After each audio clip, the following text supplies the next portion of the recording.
Chapter 26. Impressing a veteran of the Old Guard. Bruno remained silent for some time. He was asked about the primary enemy of the Reich. It was no secret that bad blood existed between the French and the Germans. It was a rivalry that was as old as time itself. But Bruno was silently debating with himself whether he should answer his honest opinion or blow smoke up the instructor's ass. No doubt by the look of his cavalry uniform and the fancy medals pinned to his chest, the old-timer was a war hero. But cavalrymen utterly refused to admit that their style of warfare had long since been obsolete. Cavalry regiments still existed even now among all major European powers, and that was despite them having been proved utterly ineffective in the Crimean War nearly 50 years prior. With the prominence of machine guns that would occur in the coming days, at best cavalry could be used as scouts, that is until mechanization entirely replaced them. Ultimately, Bruno decided to voice his honest opinions. He wasn't going to get anywhere by being a brown nose. And because of this, he was quick to speak his mind. With all due respect, the French have an antiquated idea of warfare. They have 2 machine guns per every infantry battalion. This is woefully inadequate for the wars that are to come. But if we're being fair, then the Reich suffers from a similar deficiency. The technology of arms is rapidly advancing beyond our means of transportation. And it is because of that we will soon find ourselves engaging in warfare, not via the means of encirclement tactics or mass maneuverability, but rather static warfare based in trenches, fought in overwhelming waves of men to overcome the rate of fire which entrenched machine gun positions possess. The best solution to this problem would be to focus on a war of defense against France. Preparing stout fortifications on the Franco-German border in the years leading up to the conflict, where we can bleed the enemy dry while sustaining minimal casualties of our own, as we will not need to waste valuable lives in pursuit of ineffective countercharges. We are not looking at a rapid conquest as was obtained in 1871, rather a long and brutal war of attrition where every life sustained is a victory in and of itself. Let the enemy come to us and bleed against our defenses while we bombard their futile charges with artillery and machine gun fire alike. Cavalry will fall by the wayside, as it is the stubborn refusal of the old guard to let it die that has maintained its position in warfare, albeit on life support. At most, they will fulfill the role of scouts on the edge of the battlefield. But the era of mass cavalry charges died with the Light Brigade, and to continue believing such things will win battles is nothing more than the folly ideals of a bygone generation. While the French and their generals cling to such lofty notions, those in charge of the Reichsarmy do so as well. And unless we come to understand the true nature of how battles will be fought in this century, we will inevitably and needlessly be sending men to their deaths when the war finally arrives, not in some distant colonial battlefield, but here in the heart of Mother Europe. Many of the students stared at Bruno for a long time in utter silence. His opinions were not exactly the norm in the military outside those who fought in colonial battlefields where machine guns were more commonly employed as human wave reducers. And having the gall to tell the instructor, a veteran officer of the cavalry, that his way of warfare was outdated and foolish. Many of the men in Bruno's class were waiting for him to be chastised by the instructor, whether it was a matter of pride on the man's part or simply a strong belief in the old ways. It was almost universally believed that the old colonel would call Bruno out for his outlandish remarks. However, the old instructor gazed at Bruno quietly for some time. His thoughts were only known to himself. He did not make a condemnation of Bruno's perspective, but neither did he praise the young captain. Instead, he simply stated for the man to be seated. An interesting perspective. You may be seated, young man. We will now conduct our first lecture. The lecture was long and drawn out. It contained information that Bruno already knew and had long since memorized during his past life. Nevertheless, it was clear that many of the other students were struggling to keep up with the instructor's pace, who was unusually energetic for a man of his age. In the end, the class was dismissed, but before Bruno was able to escape, the instructor called out to him, "Captain von Zehntner, I would like a moment of your time." Fearing that he had provoked the old man and his pride as a cavalry officer, Bruno sighed heavily as he stood at attention in front of the man's desk, waiting for his scolding to take place. The old officer surprised Bruno, however, when he broke out a pot of tea and began preparing it for the both of him. There was a curious look on his face as he spoke to Bruno in a way that the young man had not anticipated. Relax, Captain. I'm not going to chew you out for your answer. In fact, I am rather curious about how you came to this conclusion. As far as I'm aware, you have only been deployed to China, and machine guns were not commonly utilized by the East Asia Expeditionary Corps. So I must ask where this insight of yours comes from. It is not like Bruno could just say, I have memories from the 21st century, and history will prove that I am right. Because of this, he quickly came up with a convenient explanation as to why he thought this way. My family runs an arms corporation. We produce weapons for the Reich and its army. I have witnessed firsthand the capabilities of machine guns and modern artillery alike. I am also aware of current developments towards these weapons and how advanced they will become in the coming decade. Among designs which are currently employed, a single machine gun team has the firepower of half a battalion. If deployed on the battlefield in sufficient numbers, it won't matter how many men you send to encircle the enemy, they will simply be eliminated by such overwhelming fire. And if they are not, then the artillery will do the rest. If you were to personally operate a machine gun and had the slightest degree of foresight, you would easily be able to see that our current understanding of warfare is rapidly coming to an end. But if you want a real-life example of this, just simply observe what is happening in South Africa right now with the Boers. The widespread implementation of machine guns in this war has proven my thesis to be correct. Trenches are being used in increasingly commonality within the region, and it would be a mistake to overlook this, and instead assume that the next war fought between the great powers would rather be like that of the Franco-Prussian War, which by now 30 years has passed since its end. The colonel remained silent for some time. The tea was ready by the end of Bruno's statement, and he quickly prepared a cup for himself and his newest student. After the two had sipped in silence for several minutes, the old instructor finally gave voice to his opinions on Bruno's inference, with an approving nod of his head. I completely agree with everything you have said. Unfortunately, the majority of high command feels differently, and you are bound to come across many young officers in this very college who will not recognize the legitimacy of your arguments. I look forward to watching your progress over these next 3 years and sincerely hope that someone as forward-thinking as yourself manages to be among the 5 graduates. After all, if war is to really break out between the Reich and France, then we will need men like you in positions of power. Now go. I have held you up long enough, and your next instructor will not be as patient as I am. Bruno was surprised that an aged and veteran cavalry officer would agree with him, but when he considered that the man was an instructor at the Prussian War College, it was not impossible that he would have a better understanding of warfare and its future developments than others with his background. Because of this, Bruno saluted the man before walking off, where he would undergo a series of classes on a variety of subjects before finally retiring back to his manor for the night, where his pregnant wife would greet him with a liter of beer in one hand and a plate of food in the other, hoping to help the man rest and recover so he could begin anew the following day. As for Bruno's words, they would stick with the old instructor, as he wrote a letter to a friend of his, discussing the need for observers to be sent to South Africa to properly watch the developments on the modern battlefield that were taking place in the region. Bruno would not immediately realize it, but his statements made during his first day attending the Prussian War College would have another subtle effect on the timeline, and how Germany would make its preparations for the upcoming conflict, which it believed it would one day soon have with France, a war that was closer than anyone currently realized, and would be far more devastating than anyone could have ever predicted. Chapter 27. Rest and Respite. Upon returning home from his first day at the Prussian War College, Bruno wanted nothing more than to collapse into his bed and get a good night's sleep. But would Heidi allow the man to get some rest without properly filling his stomach? Not at all. Like a proper wife, she ensured her husband's health was maintained.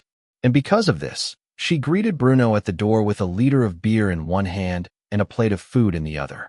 Even Bruno had to admit, as exhausted as he may be, the platter of schnitzel, fried potatoes, and spätzle was more than enough to convince him to eat a meal with his woman. Though the two of them were Prussian, Heidi was well versed in any number of regional German cuisines and how to properly prepare them. And she herself had a particular love of South German recipes like those commonly found in the Grand Duchy of Baden, the Kingdom of Bavaria, and the Archduchy of Austria. She had spent many years of her life perfecting the art of cooking, in preparations for the day she and Bruno were properly married. And now that the two of them were living such a life, she could finally watch the man happily devour the food which she had prepared for him. Naturally, Bruno was happy to have a home-cooked meal made for him by a beautiful woman. Because of this, he ate with a sense of gusto, while complimenting Heidi on her efforts. "I'm going to cry the next time I get deployed and I have to subsist off of army rations. You have ruined me for any cooking but your own. I hope you're proud of yourself." Heidi was indeed proud to hear such praise from her husband, but she was quick to switch the subject to his first day at the Prussian War College, and whether or not he was having a difficult time. "So, how was your first day? Are the classes as hard as I have heard that they are?" Bruno was quick to shake his head while washing down the food in his gullet with a taste of beer. He then dug back into the Jaeger schnitzel that his wife had prepared for him, while answering her in between bites. "Not at all, but I have long since mastered such subjects.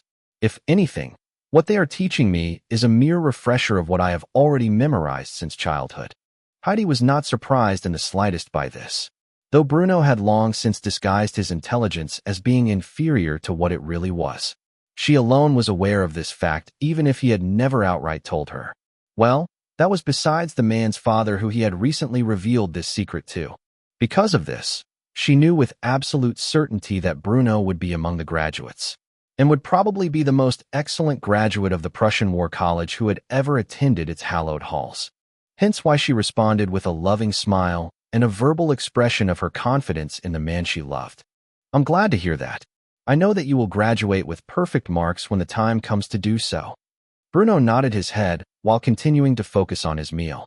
He would later that night climb into bed with his wife at a respectable hour, before repeating the same process the next day. Captain Leon Sinclair had returned home to France a month or two after the Germans announced their withdrawal from China altogether. His time in the region was a valuable learning experience, but even then, he was not exactly pleased with the results that the French colonial army had achieved. After all, they relied on German advisors to seek out and destroy the remaining rebels within their area of responsibility. To Leon, who was a revanchist to the core of his being, this was an utter humiliation to the French nation and its people. Even if General Fry and several officers under his command, Leon included, were awarded with medals for their contributions to the campaign, Leon took no pride in the bit of ribbon and medal that had been pinned to his chest. Life in France following the Boxer Rebellion was roughly the same as it was in the rest of Europe. Nobody knew that in the following decade one of the world's most tragic wars would take place. And Leon continued on with his military career in the day, while perusing the streets of Paris and the loose women within them at night. Leon wasn't just Bruno's opposite insofar as he was a French military officer, while Bruno was German. Personality-wise and politically, the two were as far apart as can be. Bruno was a man of staunch tradition and a fervent monarchist.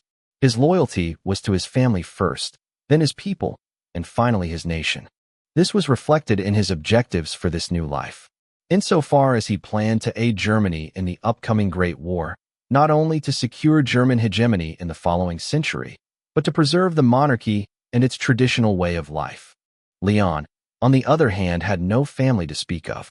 His father died in the War of 1871, and he had never settled down with a wife of his own, preferring the company of loose women and wine rather than the more conservative life which Bruno embodied. In addition to this, Leon's political views were on the opposite side of the spectrum as Bruno. Whereas Bruno was all about Kaiser, Gott und die Vaterland, insofar as although he may be secular to the point of being atheistic in practice, he still supported the church and its role in society. Leon, however, was not just atheistic, but anti-religious in general. In addition to this, he had many views that were sympathetic towards the Marxists in France and the radical rhetoric which they espoused.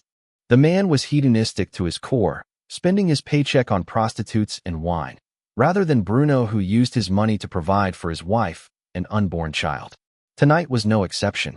He was wasting away in a pub with a few of his fellow soldiers, all the while complaining about what had happened in China to men who had yet to see actual combat. "You have no idea the humiliation we suffered over there. General Fry should be hanged as a traitor to the Republic. He requested a German advisor to support our efforts. And it was this so-called Wolf of Prussia who led our forces to victory over the Boxer remnants, not our actual general. The other French officers by Leon's side were not nearly as intoxicated as he was, nor did they fully share his sympathies, believing the man was exaggerating, and were quick to express this sentiment to his face. Would you relax? It was a mere colonial scuffle. Who the hell cares if General Fry sought the insights of a German officer for aid in putting down the rebels? What matters is the fact that we won. It's not like we are currently at war with the Germans. On the contrary, we were temporarily aligned with the Germans and several other nations in China. It is only natural to seek aid from your allies in a time of war, especially if they have already dealt a death blow to the enemy in their own area of occupation. You're letting your hatred for the Germans cloud your perspective. Anyway, Leon, you take care of yourself. My wife will kill me if I stay out late again with the both of you. I'll see you tomorrow at the base, all right? Leon did not say a word and merely glared at his friend. The man was married and already had several small children, something Leon simply scoffed at, as he took another swig from his wineglass. The other officer who was with him expressed a similar sentiment, leaving the captain to stew in his own hatred. He would show them. Those damn Germans. The French would have their vengeance for 1871, and the Alsace-Lorraine would be returned to its rightful owners. Within his lifetime, he would see the banners of France waving over the disputed territory once more, or he would die trying. Because of this, he paid his bill and drunkenly wandered off into the streets of Paris, looking for another random woman to warm his bed for the night. Bruno may not know it, but his actions in China had thoroughly outraged the French officer, one who vowed to make it his life's work to counter Bruno's own desires. Whether Leon would prove to be a worthy adversary, or would fall by the wayside like so many of Bruno's other enemies, only time would tell. The future, after all, was not set in stone, and Bruno's actions so far had already changed how things were destined to play out. The certainty of an Entente victory in the Great War had become a mere memory of the man's past life. Chapter 28. Irreparable Damage to Foreign Relations. As Bruno predicted, relations began to sour between the Russian Empire and the German Reich following the end of the Boxer Rebellion. No doubt due to the actions Bruno had taken, standing up in the face of war crimes committed before his very eyes. And because of this, the Kaiser and the Tsar were currently meeting in neutral ground within Vienna to discuss their disputes. The Russians felt humiliated following the deaths of their soldiers at the hands of the Germans. Despite thorough investigations into their war crimes, they refused to admit any wrongdoings, specifically because China had not signed nor ratified the Hague Convention in 1899, and because of this was not protected by its regulations. With this mentality, they pursued justice in the face of their losses at the hands of the German army. The Kaiser, of course, had no intentions of condemning Bruno for doing the right thing, nor did he plan to keel over to Russian demands. The Tsar may be his cousin, but the Russians were a backwater compared to the rest of Europe. Everything about the Russian Empire, whether it was its economy, agricultural output, cultural development, or its military, might have been severely lagging behind that of its neighbors to the west. While the West had already industrialized for decades and had managed to introduce mechanized agriculture in the previous century, the Russian Empire was woefully behind in the times.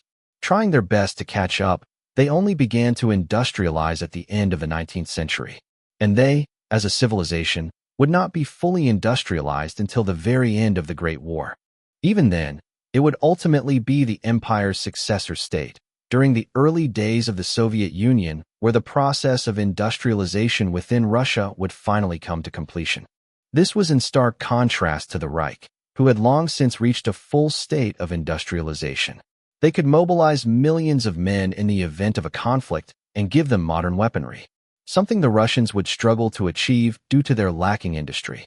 It was with this in mind that the Kaiser did not fear any threats his cousin may make and instead behaved rather confidently in these negotiations. Tsar Nicholas II was without a doubt the one lacking confidence as he struggled to press the Kaiser to relent to his demands. It is simply unacceptable. Over 100 of my men lie dead because of the actions of your soldiers. It was a betrayal of our alliance, and I will not stand for it. I demand the officer who gave the orders to be handed over to the Russian Empire to stand trial for his crimes. In addition to this, I demand reparations for the aggrieved families of those who were murdered by the hands of your soldiers." The Kaiser, however, would not back down in the face of such demands. In fact, he was quite confident that there was little the Russians could do to force his hand in this regard, and because of this he was rather calm, as he sat there in front of his cousin, blatantly rejecting his request to his face. An officer in the Russian army pulled his sidearm and threatened an officer of the Reich. There were dozens of eyewitnesses who can testify to this. In addition to this, after my officer correctly responded in defense of his life towards a criminal who threatened him, the men in your army raised their rifles in an attempt to shoot my own. It's only justice that they were all gunned down on the spot. Perhaps if your men weren't engaging in war crimes, they wouldn't have felt the need to resort to such thuggery to protect their own necks. Your demands are simply unreasonable, and I have no reason to meet them. We have come all this way, and at the end of the day, you have still chosen to behave like an immature brat, Nicholas. I'm very disappointed in you." Nicholas's expression turned sour when he heard his cousin's words. He felt the need to do something to save face and immediately threatened economic sanctions against the Reich if he did not get what he wished for. A bold move, but a foolish one. If you do not comply with my demands, then be prepared to face the consequences. Let's see how the Reich does when I impose sanctions against it. Kaiser Wilhelm II looked at his cousin as if the man had been born a half-wit. He quickly explained why this was a bad idea, one that would affect the Russians more so than it would the Germans. Do you really believe such a course of action is wise when the Russian Empire is so heavily reliant on trade with Europe? Let's not even talk about luxury goods such as silk, sugar, and wine. Your entire population relies on imports from Europe for necessary resources such as wool, flax, linen, leather, tallow, and pig iron. How will your industrialization proceed without the iron gained from Europe? Do you believe I am not capable of convincing the other great powers to sever ties with you over such ridiculous sanctions? Your reputation has taken a hit in the West following the atrocities that your men committed in China. It would be incredibly unwise to push your luck any further. Though, I suppose if you must proceed with such foolishness, you won't blame me for being ruthless, now will you? Nicholas stared at Wilhelm with an intense sense of fury and concern in his eyes. What exactly did the Kaiser mean by that? Was he threatening him? The Tsar was quick to demand a straightforward response from his cousin. Are you threatening me with war, Wilhelm? Do not think Russia is so unprepared for such a conflict. Wilhelm simply rolled his eyes and sighed before explaining that he was not threatening a direct war with the Russian Empire, but rather his intentions would reveal themselves should Russia proceed with sanctions. Not in the slightest. A war between the German Reich and the Russian Empire is in neither of our interests. But don't be surprised if I end up supporting any future enemies you might make in the coming years as a way to recover from the economic losses sustained during your sanctions. Assuming, of course, you actually go through with such a threat, which I would heavily advise against. Frankly, the Tsar had no idea how to respond to this. Whereas the Austrian Kaiser was sweating bullets in the background, he was chosen to act as a mediator between the two great powers of the world. And yet, things had rapidly spiraled out of his control. He tried to calm the two youngsters, but their fury was something an old man like him could not keep up with. Now, the two of you are letting your tempers get the better of you. Let's try to think this through rationally. Wilhelm, can't you grant some kind of concession to Nicholas, even something minor, such as a formal apology? Wilhelm, however, was stubborn and utterly refused to budge on this issue out of principle, voicing the absurdity of such a compromise with a heightened and offended tone. Apologize? For what? The Russians are clearly at fault here. If I apologize for the deaths of every war criminal in the field, what kind of face would I have as a monarch? If anything, Nicholas should be apologizing to me for the horrific way which his men behaved in the field, and their poor attempt to silence my men who observed the atrocities they were committing. Ultimately, there was no agreement to be had. The Tsar would return to Russia, bitter and emboldened, following through on his threat to impose economic sanctions against the Germans. While the Kaiser responded to such endeavors by making formal contact with the Empire of Japan, who were already having squabbles with the Russians over disputed territory in Manchuria and Korea. As Wilhelm predicted, The sanctions imposed by the Russian Empire had a greater effect on the Russians than they actually did on the Germans, who simply made up for the cease of trade between the two nations by instead exporting the same value worth of materials and goods to the Empire of Japan. And in doing so, the timeline had once more shifted from its original state. Relations between the German Reich and the Empire of Japan would continue to improve.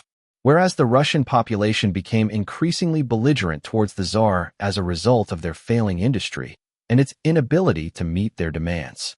If things continued to progress this way, it was highly likely that the Kaiser would send German military advisors to the Empire of Japan when war officially broke out between them and the Russians in 3 years, potentially culminating in the Japanese joining the Central Powers when the Great War finally arrived a decade later. Such a future would no doubt be beneficial to the Reich, and they would have Bruno to thank should this become the reality of this new timeline. Chapter 29, A Solemn Vow.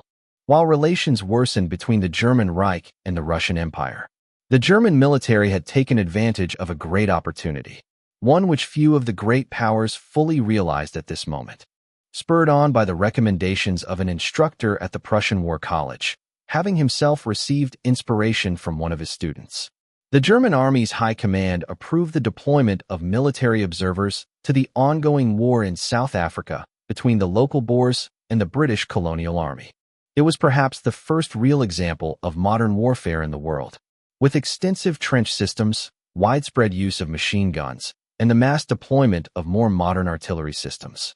Because of this, the German military sent several officers to observe the conflict, record what they witnessed, and to make their own observations about whether or not such warfare would in the future be present on the European continent. Surprisingly, one of the officers sent to South Africa by the Germans, who was assisting a higher-ranking colonel, was none other than Bruno's friend and former comrade in arms Heinrich Koch, who by now had been promoted to the position of first lieutenant. He was standing afar, on the British side of the conflict, gazing through a pair of binoculars at the battle that was taking place a far enough distance away that he need not worry about taking a stray bullet or being hit by a Boer shell. The young lieutenant was making a comment to the colonel who was tasked with leading the observation mission while watching the carnage unfold in the distance. I take back everything I said about that noble bastard. The man understands warfare. I have to give him that. The colonel was confused about who his subordinate was talking about, and was quick to inquire about the exact meaning behind Heinrich's words. And who, pray tell, is this noble bastard you are speaking about? Heinrich had neglected to mention to his superior officer that he had previously served beneath the command of Bruno, whose name and reputation had spread like wildfire among the German officer corps following his feats in China. That is, until now. Who else but the Wolf of Prussia? The guy talks a lot about the future of warfare, but I never expected his viewpoints to have been proven correct, and so soon at that. I am begrudged to admit it. However, after seeing the Boers defend against the British charge just now, I'm quite confident that guy knows more about how the nature of warfare will evolve than he lets on. The colonel was slightly surprised that Heinrich knew the rising star of the German army on a personal level, and was quick to inquire about the nature of the man. I'm assuming by the way you speak of the man, that you're a friend of Captain Bruno von Zehntner's, or at the very least an acquaintance. Are you trying to say that he predicted the developments we are currently witnessing? May I ask when exactly he spoke of such things? Heinrich continued to observe the ongoing conflict in the distance through his binoculars while speaking of his time together with Bruno in the academy. There was an almost nostalgic and wistful tone in his voice, despite it being a mere year since they had graduated.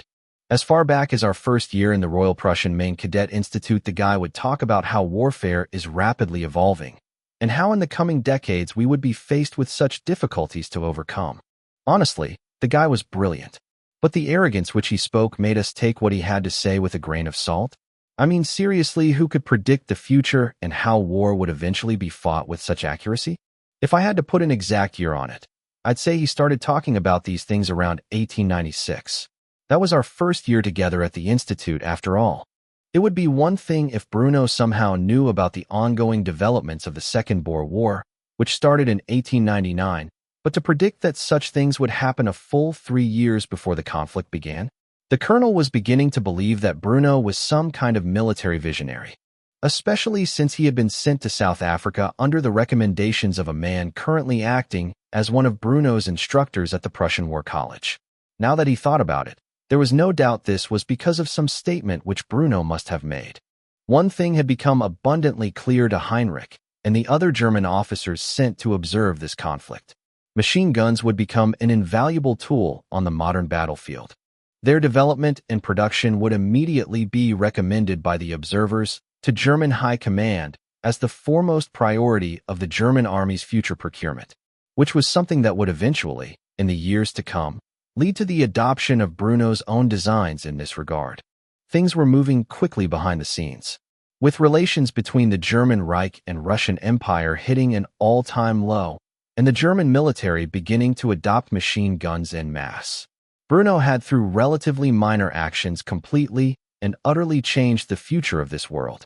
This was something he had begun to suspect, but was in no way able to confirm, as he was not privy to such major developments.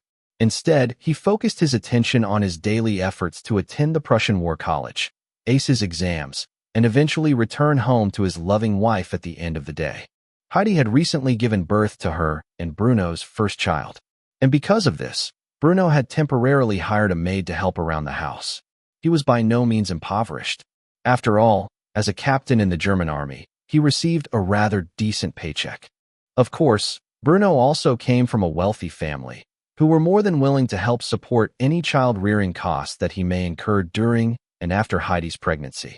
Because of this, the woman was rather forcefully kept off her feet during this time, even if she personally wanted to be more active in taking care of her home. Life was simple during these days, and Bruno found himself in a peaceful state, reminiscing about the day that Heidi gave birth to his first child, which rather than held at a public hospital, was conducted in the comfort of their own home, with the support of the family physician and nursing staff.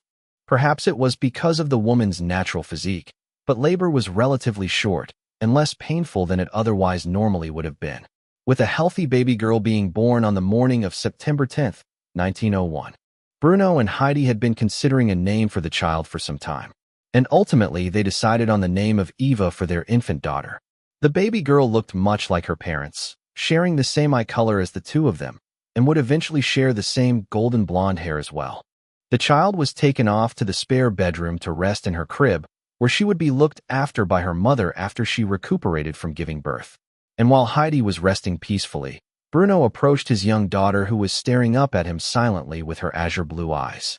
There was a stern expression on Bruno's face as he made a promise to his firstborn child, one he intended to keep even if it one day cost him his life.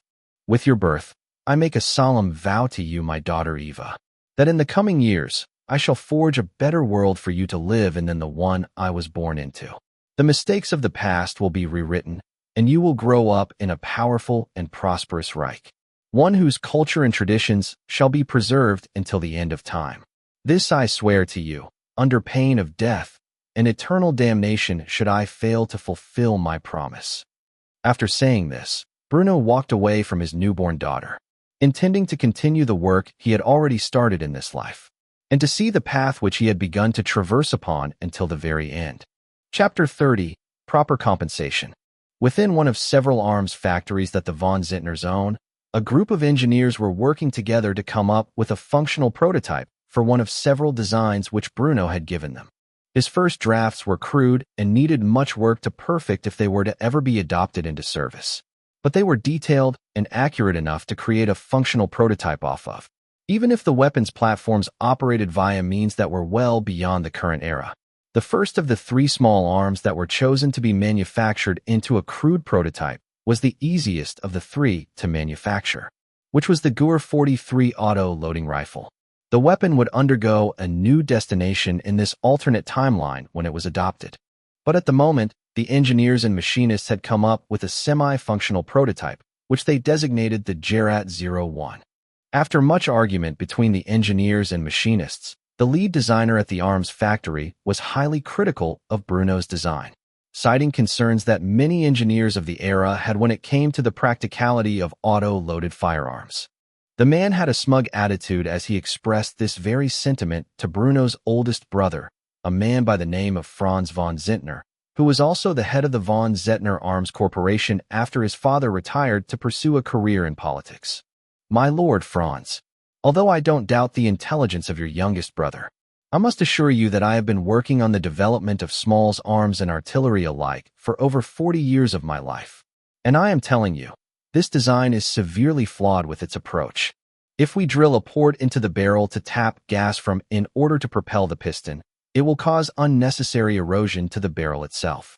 The service life of such a design is too limited to be properly adopted as a military rifle. This is a mere novelty, not a service weapon. Why must we perform such an exercise of futility? Franz, however, trusted Bruno and his superior intelligence. Even if the design proved to be faulty, the experience gained from this venture could be used to further develop a more practical auto-loading rifle in the future. And because of this, he dismissed the lead engineer's concerns. Just humor me, Fritz. I am well aware of your expertise, but this design intrigues me no less, and I will see this prototype properly seen through to its ultimate end.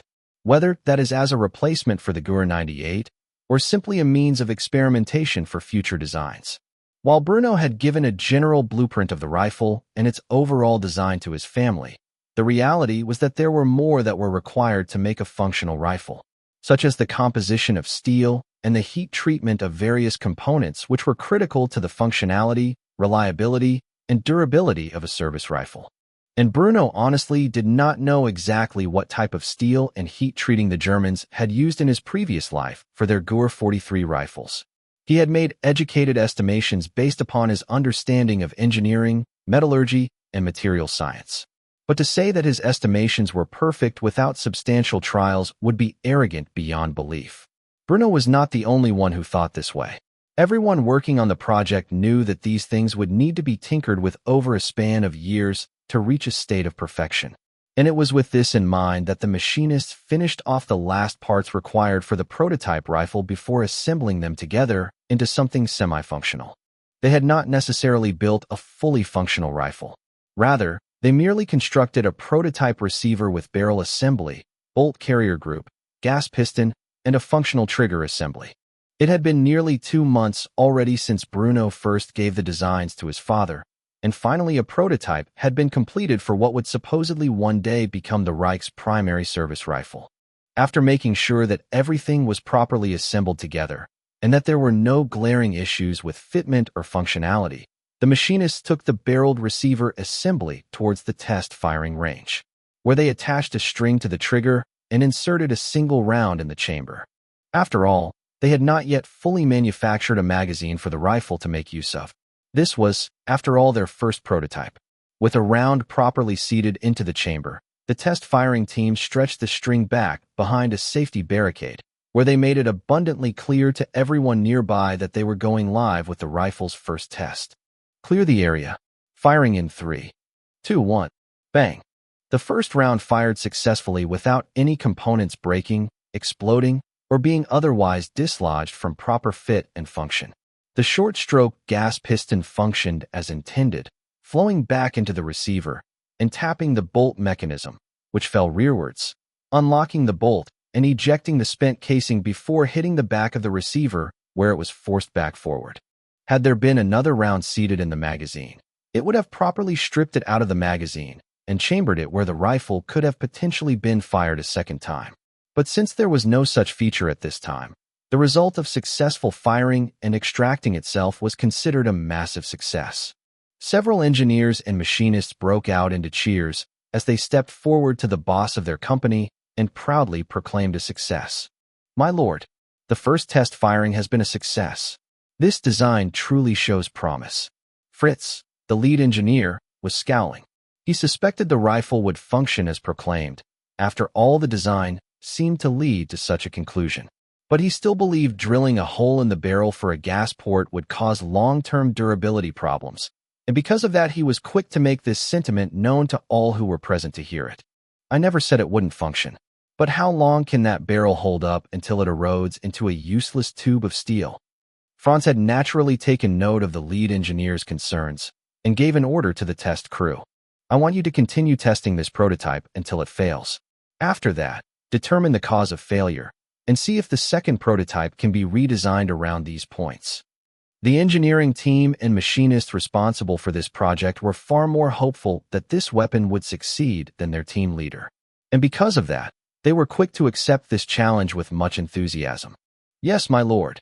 Franz then turned to Fritz and made it clear that they had other projects to work on, and that his efforts were better if spent there. As for you, until this prototype fails, your expertise is needed elsewhere. I would suggest you begin working on our new artillery projects. Naturally, Fritz had no complaints of being reassigned elsewhere. He, too, felt that his expertise was wasted on such a project, one that he wholeheartedly believed was doomed to fail. And because of this, he had a bit of a smug expression on his face as he accepted this new task of his, as if it were a gift. Thank you, my lord. I assure you, I will do my best to make sure that these more promising projects succeed without incident. With this said, the prototype for the Gur 43 rifle would continue its development over the course of several years.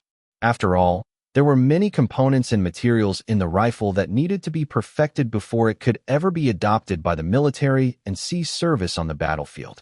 Yet the teething pains had begun, and soon enough, with sufficient effort and resolve on the part of the engineers, these issues would disappear entirely, and from them would emerge a rifle that would prove to be a vast advantage for the German army when the Great War finally reared its ugly head.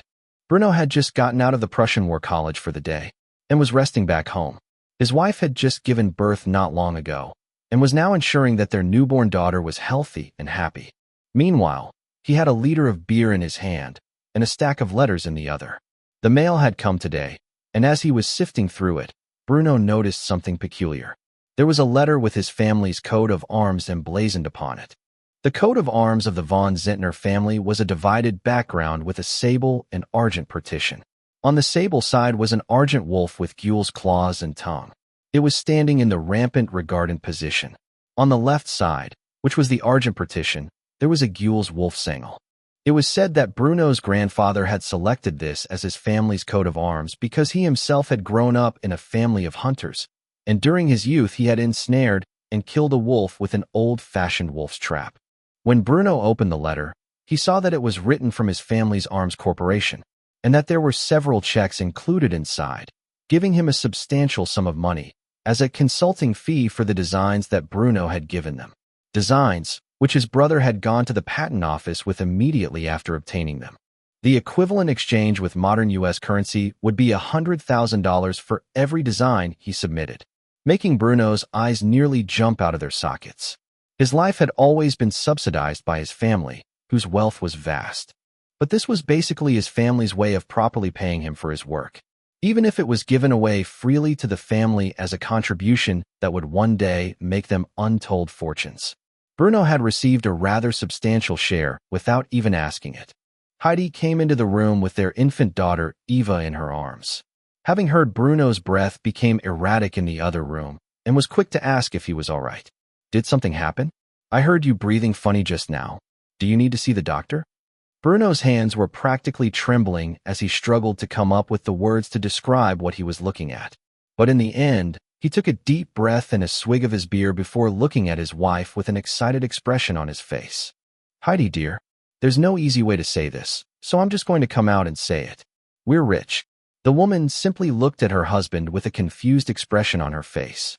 That is, until he properly explained what he had done and how his family had compensated him for his efforts. It was only then that a wide smile appeared on her face, where she surprised Bruno by not asking for a single penny to spend on herself or the child. You should save and invest that money. I mean, it's not like we are hurting for cash right now thanks to your salary, so there is no point in spending it on frivolities. It took Bruno a moment to realize he was in the early 20th century and not the 21st century, meaning that people in general were far more moral and sensible than they had been in his past life, leaving him to believe that he was truly reborn in an era which he should have been in the first place. With a loving smile on his face, he walked over and kissed his wife on the lips before doing the same to his daughter's forehead, after which he spoke his thoughts aloud with a warm and gentle tone within them. I think that is an excellent idea. Chapter 31. War in Manchuria. 3 more years passed in the blink of an eye, and Bruno had an exceptional time at the Prussian War College. Though its nature was highly competitive, with each of the students seeking to become one of the 5 or so men who would eventually graduate and fill the vacant roles in the general staff. Bruno's peers quickly came to respect his knowledge and insight into military matters. Whether it was strategy, tactics, or logistics, Bruno excelled in every regard, and his thesis papers on the future of warfare had unknowingly changed the German High Command's ideas on how war would eventually be fought in the European theater should the day come for a conflict to arise among the great powers of the world. In the end, Bruno succeeded in his goal, becoming not only one of the 5 officers to graduate from the Prussian War College, but also becoming the most successful in his class. Having aced every exam with perfect scores, he had proven to himself, his instructors, and the other generals who were keeping a close eye on his progress that he had what it took to proudly boast the rank of General Major. General Major was the lowest rank among generals within the German army, at least in this era. Its modern equivalent within the U.S. Army would be that of a brigadier general. Even so, it meant Bruno had rapidly risen in the ranks, and at the mere age of 25, he was now the youngest general in the history of the German Reich. He proudly wore the insignia of a general major on his collar and his shoulders, walking around his new office with his shoulders high, and his singular medal proudly displayed on his chest. No doubt he was lacking in medals when compared to his peers, which was one of the many reasons some of the other generals looked down on Bruno. Though he had proven himself in combat, which was more than most officers in the army could currently say, he was still completely and utterly lacking in the experience that his peers considered worthy of holding such a prestigious rank. As for his home life, Bruno's family had grown in these 3 years. After Eva's birth, Heidi quickly became pregnant again, having a son who was named Erwin roughly a year after the day Eva was born. This trend was followed by another daughter being born a year after Erwin, who Bruno and Heidi decided to name after Bruno's mother.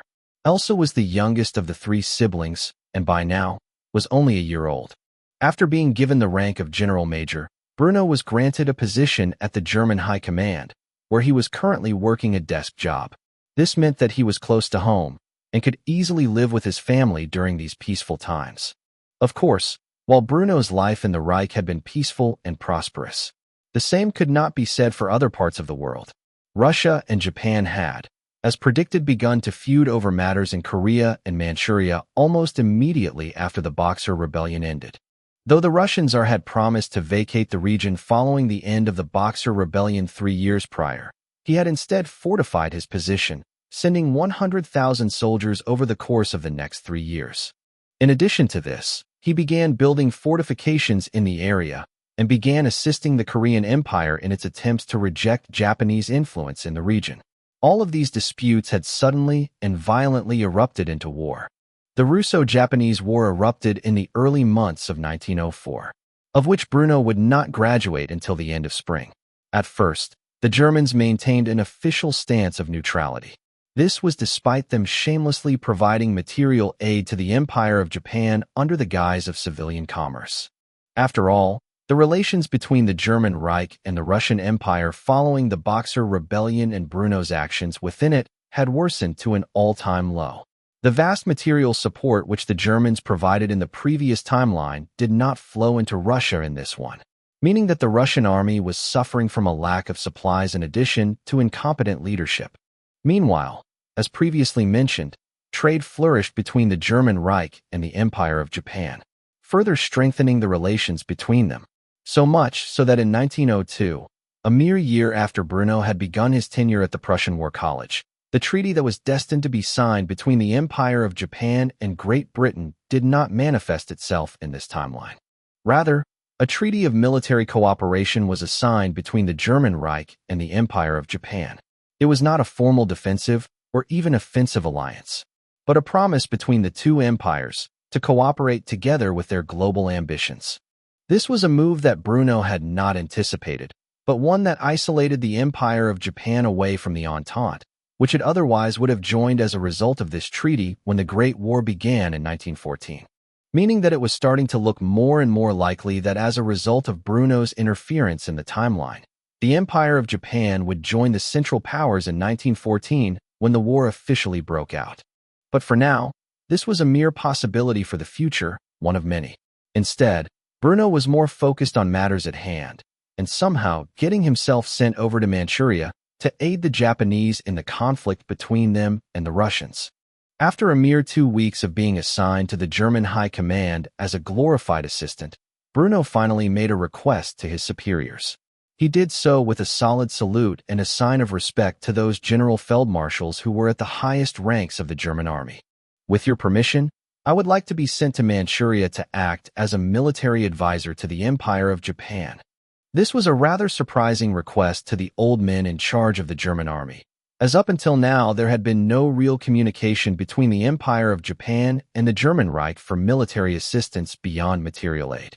Even so, Bruno was considered a go-getter by some of the other generals, the type to volunteer in any capacity that would allow him to lead soldiers into battle. General Alfred Graf von Schlieffen was the current chief of the general staff within the German army, and he was quick to reject Bruno's request for a variety of reasons. I appreciate your desire to prove your worth in the field and gain more valuable experience. You are, after all, the youngest general in history, General Major von Zehntner.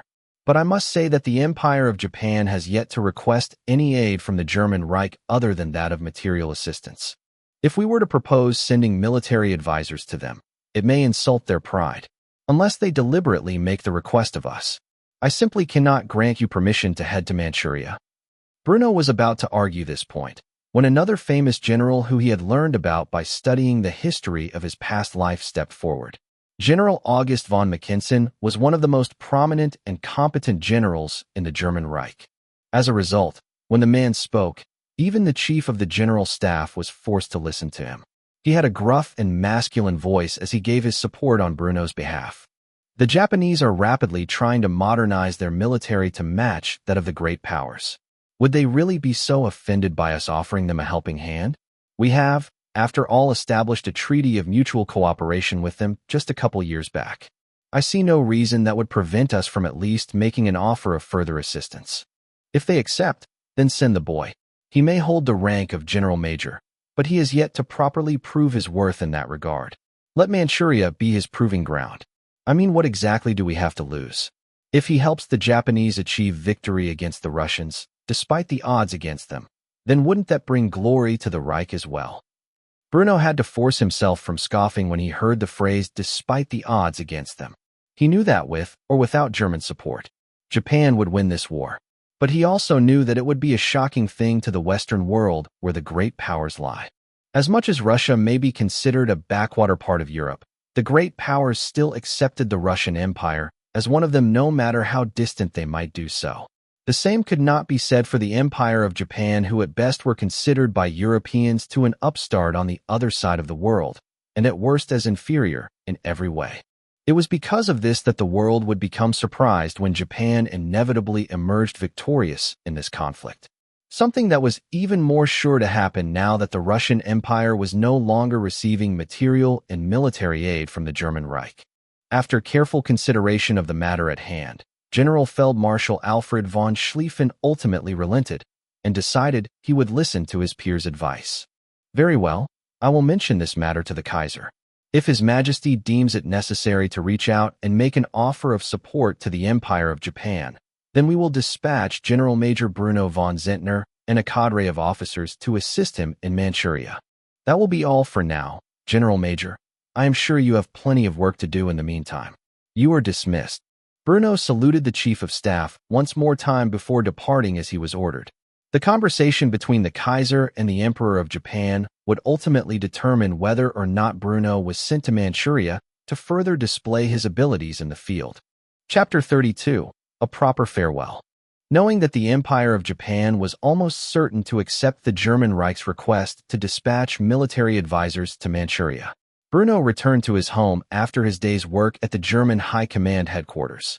When he stepped through the door to his home, he was greeted by his 3-year-old daughter, who came running towards him for a hug while announcing his presence to the rest of the family. Daddy's home.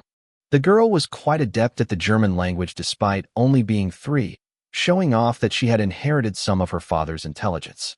Bruno, of course, picked the young girl up into his arms and kissed her forehead while asking where her mother was. "And where is your mother, little girl? Is she in the kitchen cooking dinner?"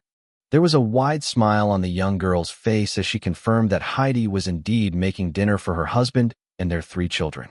"Mommy's in the kitchen. Daddy, play with me." Seeing as he just got off work for the day, Bruno wanted to relax for a bit. But he could never say no to his daughters. Because of that, he wandered off to go play with Eva and whatever game she had come up with for the day. Before long, Bruno was greeted by his wife, dressed in an apron, as she confirmed that dinner was ready. "Hey, honey, will you gather the kids for dinner? It will be ready in 5 minutes." Of course, Bruno nodded his head. He forced himself to wear a warm smile, despite knowing that later that night he would have to tell the woman he loved that he was once more being sent off to war. Still, he masked the trepidation in his voice perfectly, confirming he would do as she asked. "No problem. We will be in the dining room in a minute." After which Bruno ran around the house, collecting his other 2 kids, carrying the youngest and the oldest in his arms, while his son Erwin followed behind. Bruno's parenting varied differently between his son and his 2 daughters. His daughters he planned to give them everything he could, and raise them to be proper noble ladies who would one day marry exceptional men who could provide for them and their future families. But his son, while his privilege was the dirt beneath his feet, he would have to live a life where everything he gained was obtained through his own merit. That's not to say he was cruel to the boy, but if the boy wanted something, he would have to work for it.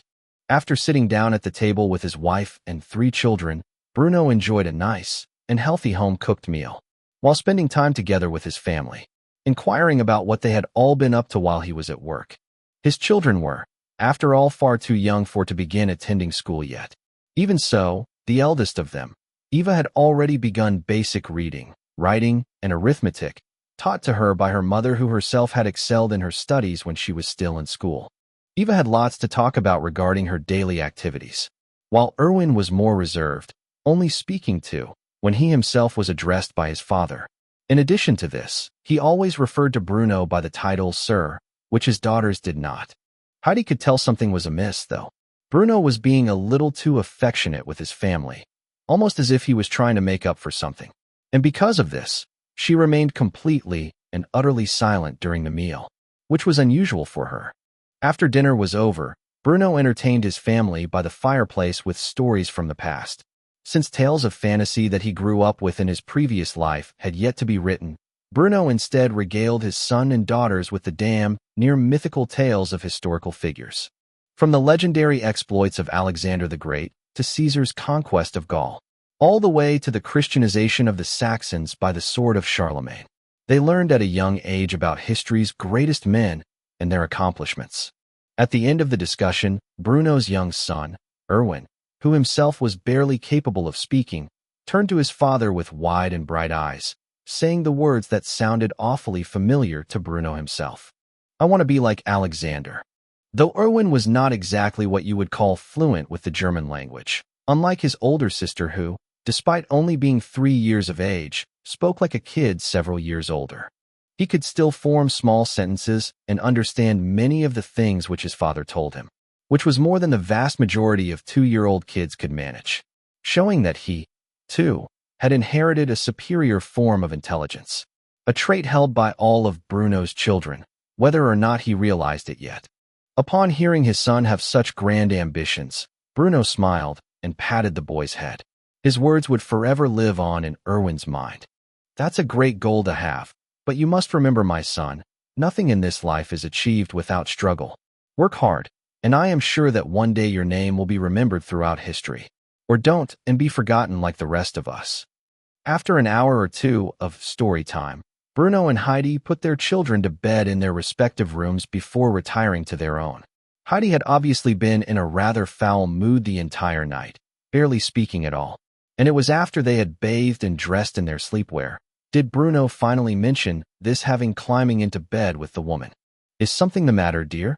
Heidi was pouting silently, having turned over onto her side that was the opposite of Bruno. Even he understood what was going on and was quick to give voice to it. "I should have figured you would have picked up on it. You know me better than just about anybody, maybe even myself. I'm sorry I didn't tell you earlier. I was planning to do so tonight, after the kids had been put to sleep. Yeah, you guessed correctly. In the coming days I will most likely be shipped off to Manchuria, as a military advisor to the Imperial Japanese Army in their war against the Russian Empire. But it's not going to be like the Boxer Rebellion. I promise. I'm a general now. They can't afford to send me to the front lines. This isn't the era of Alexander, where such a commander would lead his men into battle. I'm under no such falsehoods. I'll be safe in the rear, with the Japanese generals, helping them with strategy, tactics, and logistics. The actual fighting will be done by men much younger than I. Heidi finally turned over and stared Bruno in the eyes. She was clearly quite annoyed by the fact that he was leaving again, despite this not even being a war which the Reich was officially waging. Must you really go? Can't they send someone else? Why must it be you? A gentle smile curved itself upon Bruno's lips as he hugged the woman tightly to him beneath the covers and kissed her forehead. While stroking her silky golden hair, he assured her that everything would be fine. You know as well as I that I am the youngest general in the history of the Reich. There are many among the general staff who see me as undeserving of my position, and someone who rose through the ranks too quickly. They intend for Manchuria to be a proper test of my abilities in the field. It's not something I can deny, and if I am being honest, I volunteered for it. Heidi could only harumph and pout even more when she heard her husband's shameless admission at the end of his statement. He almost got away with it too, but he had to be too honest for his own good. Still, she very much enjoyed that part of Bruno's character. He was an honest and loyal man. Such a thing was a rarity in this world, especially among the nobility. Because of this, Heidi couldn't stay mad at her husband, and instead could only groan as she accepted him for who he was. Ugh, hi. Why must you always volunteer for things like this? Whatever. I married you knowing your character. I only have myself to blame. As long as you promise me to return in one piece like the last time, then I suppose I can forgive you. Bruno couldn't help but think of a term from his past life that originated in Japan and was popular within otaku culture for women who behaved like this. He found this part of his wife's personality to be adorable, causing him to jump on top of her and kiss her on the lips. My little Heidi is so cute. Heidi immediately blushed and tried to get Bruno off of her, having not mentally prepared herself for such a sudden attack. What are you doing? The kids are still awake. They will hear us. But eventually Heidi relented to her husband's advances like she always did, muttering something beneath her breath that Bruno barely heard. I suppose it's all right since this will probably be the last time in a long time. With that, Bruno had a proper farewell with his wife. Soon after, he would receive confirmation that he would be shipping off to Manchuria, and with a few familiar faces to aid him in his efforts. Chapter 33. Reuniting with some old friends. It had been years since the Boxer Rebellion came to an end, 3 to be exact, and during this time, Bruno had gone his separate ways from the friends he made at the Royal Prussian Main Cadet Institute. Though he had kept in contact with the men the best he could, via letters which were still the primary form of communication in the world. Bruno had quickly risen through the ranks of the Imperial German Army, becoming the youngest general major in history. Meanwhile, Heinrich and Erich had been promoted to the rank which Bruno previously held, captain, also known as Hauptmann, in the German language. Surprisingly, when Bruno arrived at the Prussian naval base in Danzig, he found the 2 young captains standing there, boasting their newly obtained collar and shoulder insignia, while smoking a couple of cigarettes and catching up on what had happened over the past few years. Erich was boasting about his older brother, who was several years older than him, and already a prominent member of the Kaiserliche Marine, also known as the Imperial German Navy. Yeah, I just received word from the family. My brother Hermann has been promoted to the rank of captain within the Navy. He's recently been assigned to a cruiser in the East Asia Squadron as its commanding officer. I wouldn't be surprised if we see him while in Manchuria.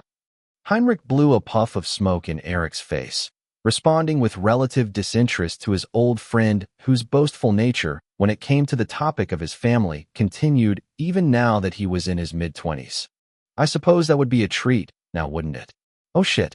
General, we were just waiting for your arrival. Heinrich immediately snapped to attention when he saw Bruno step forward. The man was dressed in the uniform of a general major. The only thing Bruno was really missing to appear like the old men who were sending him to Manchuria were several more medals and a sash belonging to one of the major orders of merit. Even so, his uniform commanded immediate respect from anyone who saw it. Heinrich and Erich were no exception. who put out their cigarettes and snapped to attention when they saw their old friend approach them. Bruno simply smiled and shook his head before demanding the two of them not be so formal with him. At ease, you two. I must admit, I'm surprised they sent both of you to assist me in this mission. Heinrich was to be expected. The man performed admirably as an observer in South Africa from what I have heard.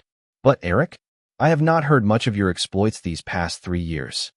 Eric sighed and shook his head, defending his lack of achievements by the position he was forced in. With all due respect, sir, it's hard to accomplish much when you're assigned to an infantry company during a time of peace. I'm amazed I managed to gain the rank of captain despite doing nothing but being a glorified desk jockey these past few years. Indeed, what Eric said was true, and Bruno was personally just giving him a hard time due to the relationship they had as friends. However, he was quick to make these two men understand the situation they were now in, and how they should conduct themselves when they arrived in Manchuria. All right, let me make something perfectly clear to you two. We are here to act in an advisory capacity, not to win any heroics on behalf of ourselves. Our objective is to assist the Imperial Japanese Army in their war against the Russians, and that is all. Still, you two might want to keep a weapon nearby, as you never know when things might end up going south. I myself, as you can see by my holster, am well prepared for such a possible scenario. Attached to Bruno's belt was a black leather holster which contained a Luger pistol. In addition to this, there were several magazine pouches on the other side, showing that Bruno appeared to be ready and willing to engage in combat should the need arise. Luckily for him, Heinrich and Eric appeared to show the same sentiment as they patted their own holsters, while assuring Bruno they were also packing. Not to worry, sir. We are well prepared for the expedition. Knowing this, Bruno nodded his head and looked off to the docks, where a large cruiser was setting down anchor and being tied off. Eventually, the officers of the ship came ashore. Dressed in their naval uniforms, they approached Bruno and the two officers by his side, along with a small contingent of infantry who were there to protect Bruno, Heinrich, and Eric. The naval officer in charge was a man in his mid-30s and sported the insignia of a naval captain, also translated to Kapitän zur See in German.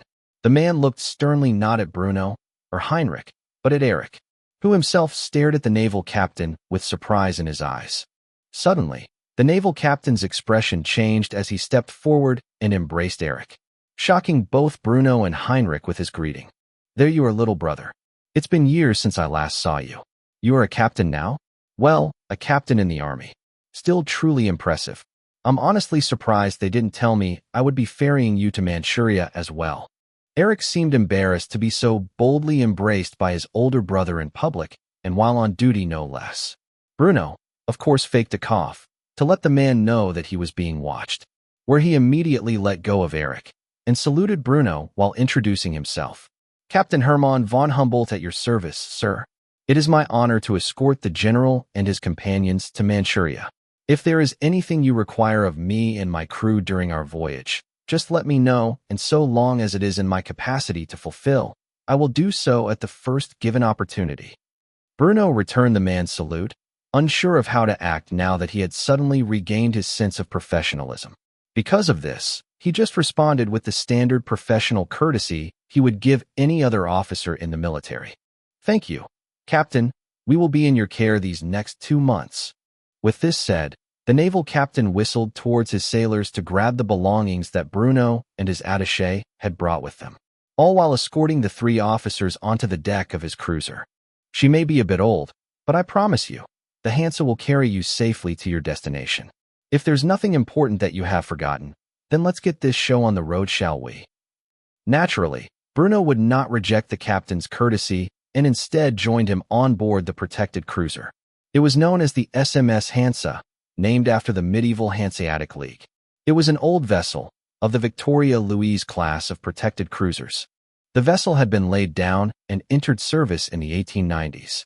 And because of this, it now saw service in the East Asia Squadron, deemed unfit to serve in the High Seas Fleet, which only obtained the most modern additions during the ongoing naval arms race between the German Reich and the British Empire.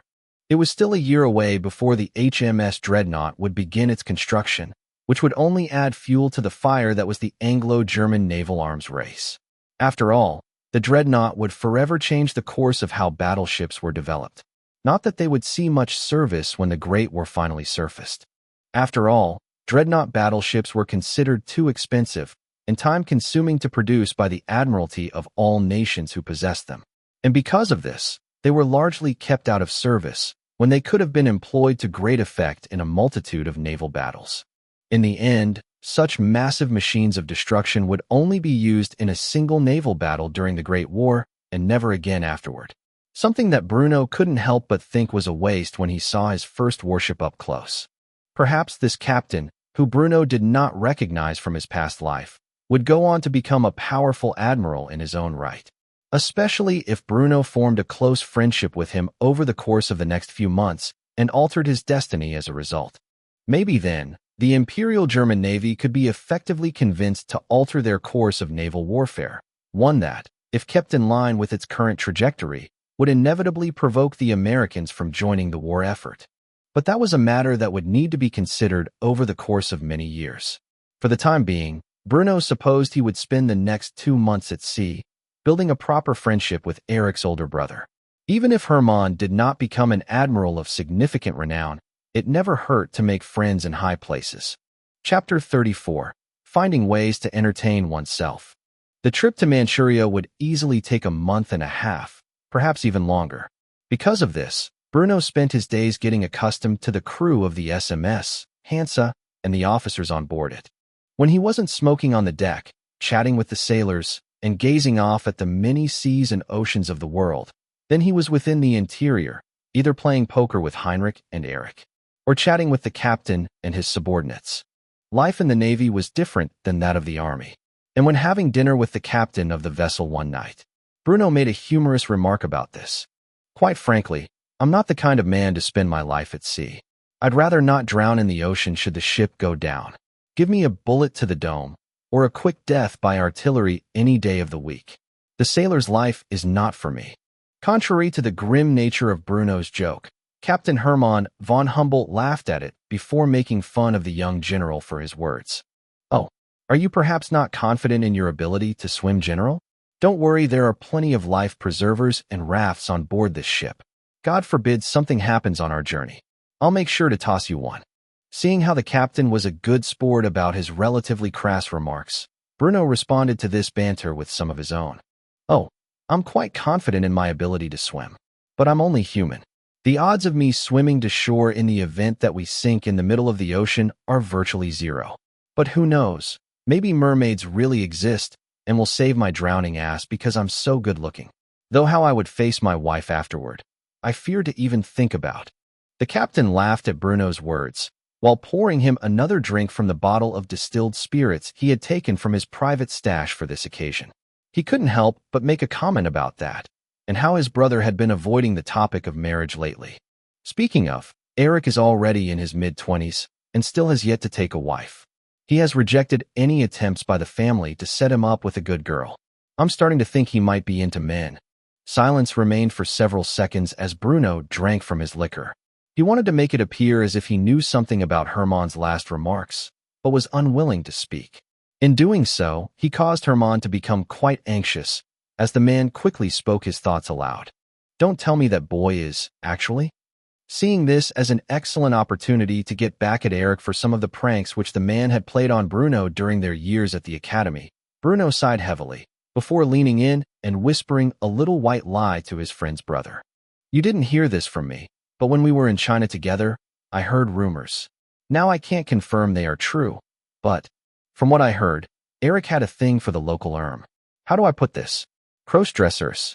Hermann's eyes opened wide when he heard this. It was clear that he was abundantly outraged from this revelation. Obviously, this was a lie on Bruno's parts. But it's not like Hermann was well educated on what happened in China outside of the German colony of Tsingtao, where his ship would often dock. Because of this, he fully believed Bruno's words and stood up from his seat, tidying his uniform as he made one last comment to his guest before storming off to find his little brother. If you will excuse me, I believe I have some family affairs which I need to straighten out. After which, Hermann left the captain's quarters in a hissy fit, where Bruno remained seated with a wicked smirk on his face. He silently sipped from his glass before finally uttering a remark when he was sure he was the only one who could hear himself speak. Well, this should provide some entertainment for the next few days. Needless to say, the chewing out that Eric received and suddenly at that from his older brother was deeply confusing and irritating. It took him all of 2 minutes to realize Bruno must have made up some bullshit to get him in trouble with his family. And because of this, the man approached Bruno in his quarters. He had a smug smirk on his face, as he chuckled and admitted that Bruno had indeed got him good this time. You know, it took 2 hours to convince my brother that I was not a homosexual. He threatened to go to my family and have me cut off. All in all, I would have to say well played. But don't think that I'm just going to let this slide. I'm going to get you back for this by the time we arrive in Manchuria. Just you wait. Bruno scoffed and shook his head. He knew this would provoke a prank war between the two men, like they had waged during their years at the academy. After all, it had been less than a week on board this military vessel, and already Bruno was bored out of his mind. Why else would he cause such drama? Entertainment was hard to come by while you were stuck on a ship for over a month without reprieve. And thus he responded to Eric with a smug tone in his voice. Challenge accepted. However, let's lay some ground rules. We are not allowed to do any pranks that cause injury either to one's person or character. At least not which can easily be overcome like the one I just did. Other than that, anything goes. Sound good? Eric nodded his head and quickly agreed to these terms with an equally confident tone of his own. You're on. Just you wait. I'll have you on your knees begging for an end to this contest by the time the week is over. After saying this, Eric left Bruno's quarters, no doubt scheming how he would get back at the man for the shit he just pulled. As for Bruno, he himself was already in the middle of concocting a little surprise of his own. In Bruno's hands was a crude device, one which he had fashioned on board the ship over the last 2 hours while Eric was being chewed out. It looked almost like a grenade. However, it was neither a fragmentation nor a concussion grenade, both of which were lethal when detonated. Rather, it was a rather crude flashbang. Well, that wasn't exactly accurate. It was more like those civilian legal flashbangs that were primarily used in airsoft matches during the 21st century. To put it simply, the device was made of a cardboard tube with a small powder charge within it. Bruno had fashioned the device from materials found on board the ship and had rigged it inside of Eric's trunk, so that the next time he opened the thing for a change of clothes it would go off, and in doing so temporarily disorient him. It was not loud enough to cause permanent hearing damage, nor was the flash bright enough to blind him other than very briefly. Even so, Bruno had essentially invented the first flashbang, and for the purpose of trolling his friend and subordinate in a war of pranks. Actually, now that Bruno thought about it, he had neglected the creation of concussion and fragmentation grenades for service in the army, something he would no doubt have to remedy when he returned to the fatherland after this war in Manchuria was over. For the rest of the evening, Bruno decided to spend his spare time reading a novel. That is until he heard a loud bang occur in the room next to his, followed by the screaming of his friend who had no doubt just triggered the booby-trapped trunk. The noise generated by the detonation of the flash grenade was no doubt enough to cause people to rush to the scene, where they found Eric on the ground, disoriented while cursing up a storm. Motherfucker. What in the holy fuck was that? Bruno. You fucking prick. Bruno quickly entered the scene, where the emergency crew had already stepped foot into the room looking to mitigate any damage that may have occurred as a result of the detonation they heard, as well as find the source of it. Naturally, Bruno wouldn't admit to what he had just done. Instead, the man had his novel in one hand, and an ignorant odd on his face as he asked Eric just what the hell had happened to him. Oh, what did I do? I was just minding my own business reading a novel when I heard a loud bang coming from your room. Naturally, as your good friend, I quickly came over to check on you. Thank the Lord you are all right. By now Eric had recovered his senses. He genuinely thought he had been caught up in an explosion and had died for a second there. As a result, he looked at Bruno, whose ignorant odd had switched into a devilish grin, and immediately decided getting back at Bruno was not a price he was willing to pay. Because of this, Eric got to his feet and declared the prank war was already over less than a day after it had begun. That's it, you crazy motherfucker. I'm not playing your sick game anymore. This is over. After saying that, Eric stormed off. He would get over his anger and admit that Bruno got the better of him. A few hours later, after sulking in silence. As for Heinrich, who witnessed the whole affair, he could only shake his head and make a comment on his two closest friends and their childish behavior. Fucking idiots. Chapter 35, Tenno Hikabonsai. The rest of the journey to Manchuria was rather smooth, albeit a boring one. Still, by the time Bruno stepped foot at the naval base which the Japanese were using as a foothold in the region, Captain Hermann von Humboldt had grown quite fond of Bruno. His initial goal of establishing relations with a promising naval officer had succeeded, and Bruno promised to keep in touch with Eric's older brother as he and his attaché stepped foot off the SMS Hansa and entered the Japanese naval base. They were both members of the Imperial Japanese Navy and the Imperial Japanese Army stationed within it. Seeing as how they were dressed in foreign uniforms, they were quickly approached after stepping foot onto the docks by representatives of the Japanese General Chief of Staff. Naturally, such an important figure would not be present in the theater of war himself, but would rather be back in Tokyo commanding the war effort from the Japanese homeland. Instead, Bruno found himself in coordination with a bunch of lower-ranked generals, some of which were of a similar status to himself. The Japanese generals were professional, as they greeted Bruno with the utmost courtesy, making use of a German translator to properly communicate with Bruno and the men who had joined him as part of his attaché. It is a great honor to personally receive the General Major himself. I have heard many stories about the Wolf of Prussia and his time spent in China during the Boxer Rebellion. Bruno surprised the Japanese generals by speaking in perfectly fluent Japanese. While he did possess an accent at the moment, within 2 weeks, he would be speaking as if he were a Tokyo native. The honor is mine.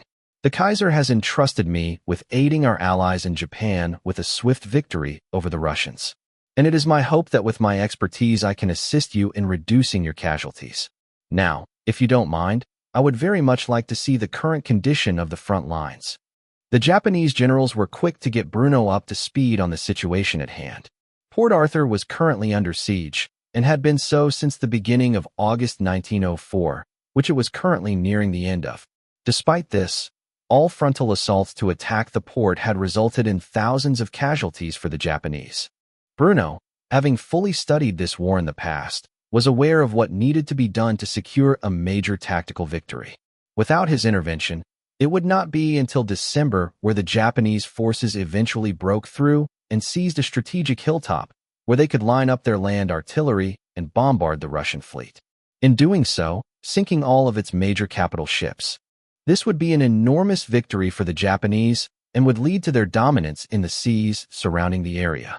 Since this had yet to happen, Bruno planned to speed up the efforts by several months, taking this point in the summer rather than in the winter.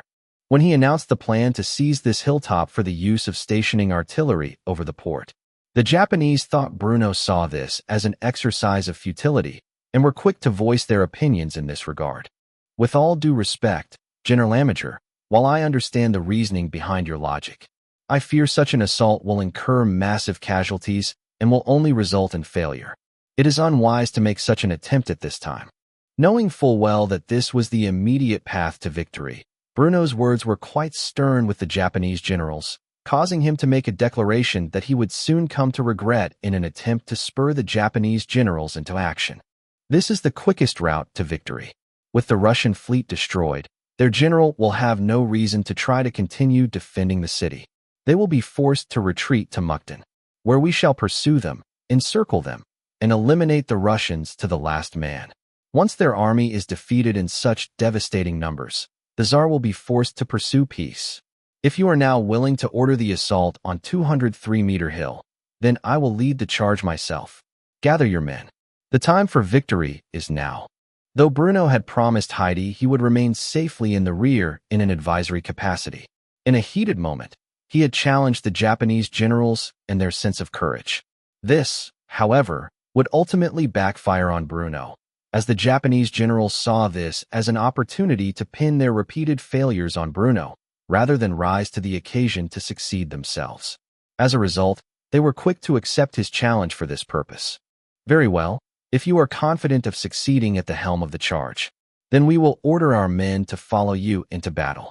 The command of the Third Army is yours. Do with them as you please, but just know that we expect nothing less than total victory. Should you fail to achieve your claims, we will naturally hold you responsible for the losses sustained during this campaign. Bruno suddenly realized that he had put his foot in his mouth. He only understood now that the Japanese generals had suffered losses that were considered intolerable by the emperor. Soon enough, the General Chief of Staff would demand drastic action from these generals lest they be removed of their command. Because of this, Bruno suddenly realized that he had just volunteered to take the blame for these men and their failures. But that would only be the case if he did not achieve victory in this battle. Knowing that victory was certain if he made the proper preparations, Bruno ultimately steeled his resolve and accepted the offer to lead the army into battle if the Japanese generals were unwilling to do so. He had no reason to suddenly back out now that such an opportunity to make a name for himself had been granted to him. As a result, Bruno scoffed and made a brief comment before marching off to begin making his preparations for the assault on the 203-meter hill. When I have won this war for you all, I expect to be rewarded appropriately for my efforts. Though the Japanese generals thought that Bruno was being arrogant, they had yet to see what he was capable of. And because of this, Bruno quickly went to work, first organizing the army and taking note of its current inventory. Then by preparing sappers to lay explosives at the base of the Russian fortifications. And finally, on the 1st of September, 1904, a whole 4 months before Japan was supposed to emerge victorious in this battle, Bruno ordered the attack to begin. The Russians stationed in the defenses of 203-meter hill were not the least bit expecting an assault by the Imperial Japanese Army when they were woken from their sleep early in the morning on September 1st. Previous engagements had taken place at a different battlefield known as 174-meter hill, which had resulted in abject failure for the Japanese attackers. But when the satchel charges that had been covertly laid at the base of the Russian fortifications were detonated, and a large chunk of their stronghold destroyed with it, the Russians were quickly awakened, only to find themselves being pounded by the 11-pound Armstrong guns of the Imperial Japanese Army. With each boom, dozens of Russians were caught in the blast, quickly reducing their numbers as the minutes went by. The barrage continued for well over an hour before the whistle was blown. Shockingly, it was not a Japanese officer giving the order to assault the battered hillside. Rather, a man wearing a German uniform stood at the head of the charge, rushing forward with a Type 30 bolt-action rifle in his hand and its bayonet attached, as if he had been waiting 2 whole lifetimes for this moment. Bruno shouted the words he had said repeatedly in video games from his past life. Tenno Hikabanzai, all while leading thousands of Japanese soldiers through machine gun and rifle fire alike. The Russians had no idea what was happening. They were not even aware of the preparations the Japanese were making to assault this hill, as the common belief among the Russian leadership was that the Japanese would once more try to take 174-meter hill instead. As for Bruno, he suppressed whatever fear he felt as bullets whipped past his face and body, narrowly missing him and instead dropping the bodies of the Japanese soldiers beneath his command. Given the opportunity, Bruno took aim with his rifle and fired a shot down range, which penetrated through the skull of a Russian officer, who himself was raising his Nagant revolver over the edge of the trench line. After doing this, Bruno racked the bolt on his rifle, ejecting the spent case while sending a fresh round into the chamber. Once he had done this, Bruno continued forward along with the rest of the Japanese soldiers who were temporarily under his command. The scene of a German general brazenly leading Japanese soldiers into battle would be immortalized by a Japanese painter who was currently serving in the Imperial Japanese Army at the Battle of 203-meter hill, one which would depict Bruno being the first to enter the Russian trench line with an army of Japanese soldiers at his back. Chapter 36, Mud and Blood. How exactly did Bruno find himself in this situation, despite holding the rank of General Major? Well, if he had to reflect on his actions that led to this point, he would say that he made an error when calculating human nature versus the societal conditioning. For years in his past life, he had learned that the Empire of Japan and its soldiers were fanatically loyal to their emperor, so much so that they were willing to charge through machine gun fire with swords in hands in order to achieve victory. And while that may be true for the individual soldiers that are composed of the army, the same level of zeal and bravery evidently could not be found in the Japanese leadership who were not compelled by Bruno's challenge and instead used him as a scapegoat to mask their repeated failures. There was just one problem with this scheme. Bruno emerged victorious in his charge up 203-meter hill and somehow managed to survive the conflict completely unscathed. Currently, Bruno was standing within a trench line. Having secured the entire hill, he was covered in blood, just as the blade of his bayonet was. But it was not his blood. No, it was the blood of the many Russians he had killed, either by shooting them in close quarters or by stabbing them through their vitals with his bayonet. In fact, Bruno wasn't just covered in blood, but mud as well. After all, trench warfare was incredibly dirty business, and he had slipped and fallen on his ass during one of his melee encounters. How he managed to survive? Well, perhaps the Lord God Almighty really existed and had sent a guardian angel to protect him.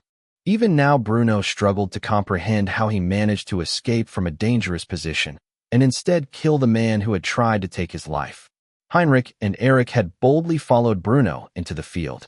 They were no doubt pissed at the man for so recklessly charging through machine gun fire. But even so, they followed after him and survived somehow or another. Albeit, they weren't nearly as lucky as Bruno was. Heinrich had a glancing blow from a bayonet to his forearm, while Erich had been shot in the calf by a Nagant revolver, neither of which was anything more than flesh wounds, which were currently being treated by the Japanese medics, along with all the others who had been wounded in the fighting. At the same time, the two men were speaking to Bruno. What exactly they were saying, Bruno didn't know. He was, after all, out of sorts, so to speak. Instead, after his focus shifted from the sea of corpses which laid lifeless in the trenches to that of his subordinates, Bruno could finally hear what they were saying. As we speak, the 11-pound guns are being moved up the hill into position to attack the Russian fleet.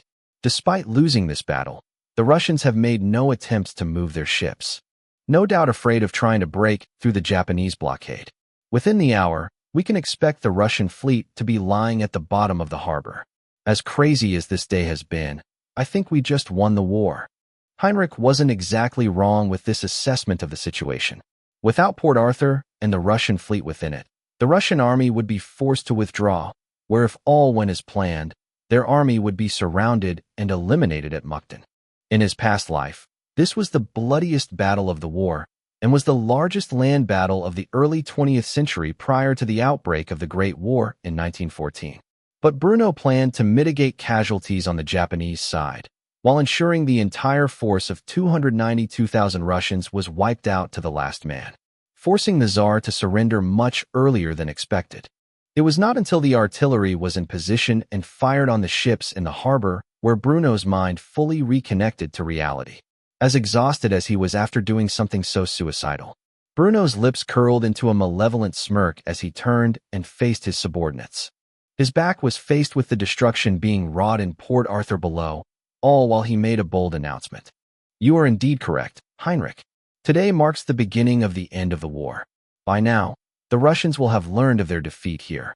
Their reaction, no doubt, will be to pull the relief force which is marching this way back to Mukden, where we shall follow them, encircle them, and decimate them in a single decisive battle. For now, however, we should return to those bastards who sent us here to die. I am quite certain they will have to rethink how to deal with us after the victory we have achieved on this day. Bruno did not wait for either of his friends to follow him. He simply walked off down the hills. He had led an army up and towards the Japanese generals who waited in the siege camp below. The Japanese generals were astonished. Bruno had successfully led the Third Army in an assault on 203-meter hill, gaining control of the highest vantage point above Port Arthur and using it to sink the Russian fleet in Asia. It was a major victory for the Japanese in this war, one that, if handled correctly, could very well end the war much earlier than expected. In addition to this, none of them had the right to claim credit for this victory, as they had tasked Bruno with leading the Third Army, expecting him to fail spectacularly and perhaps even die in the process. In doing so, they planned to blame their repeated failures on him. However, with this victory, everything they had done would certainly come to light. Bruno would be rewarded for his efforts by the emperor, despite being a foreigner. Meanwhile, the generals who had been in charge of the siege up until this point would be thoroughly reprimanded for their failures. It was an almost unbelievable situation to be in. And this disbelief was even more compounded when Bruno entered the military camp, covered in blood and mud, all the while the Japanese soldiers saluted him and voiced their utmost respect. Bruno had earned the respect of the men he commanded into battle. It was, after all, not every day that a general led his own troops into battle, let alone a foreign general who was tasked with leading them.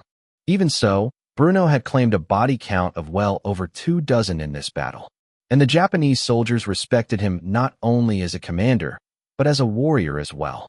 By now, the officers beneath the Japanese general command had already reported the situation back to the Japanese mainland. And because of this, the Japanese generals could not try to hide what really happened here on this day. As for Bruno, he approached the Japanese generals, seemingly without any indignation towards them, as he saluted the men and reported his success. "Victory is ours. Today, September 1st, 1904, Port Arthur has fallen. If I may be so bold, now is not the time to celebrate. Rather, we should gather all our forces in the region and march on Mukden, where the Russian relief army is no doubt falling back to at this moment. If we defeat the Russians at Mukden, the Tsar will be forced to surrender, and the war will officially be over.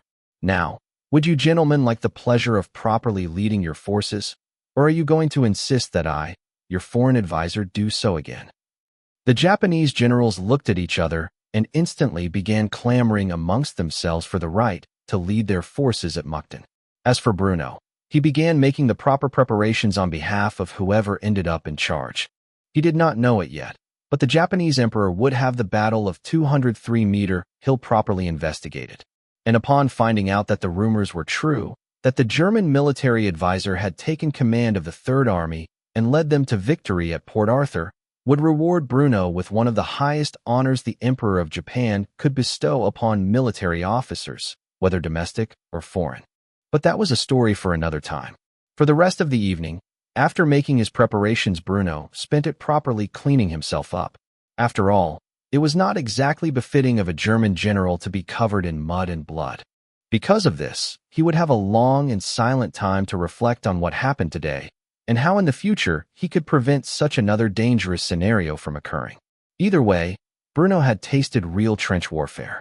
And though it might not be the same as what existed during the Great War, his experience at 203-meter hill would stick with him for the rest of his life. No doubt, the next generation would have an extremely difficult time engaging in such battles across the Western Front.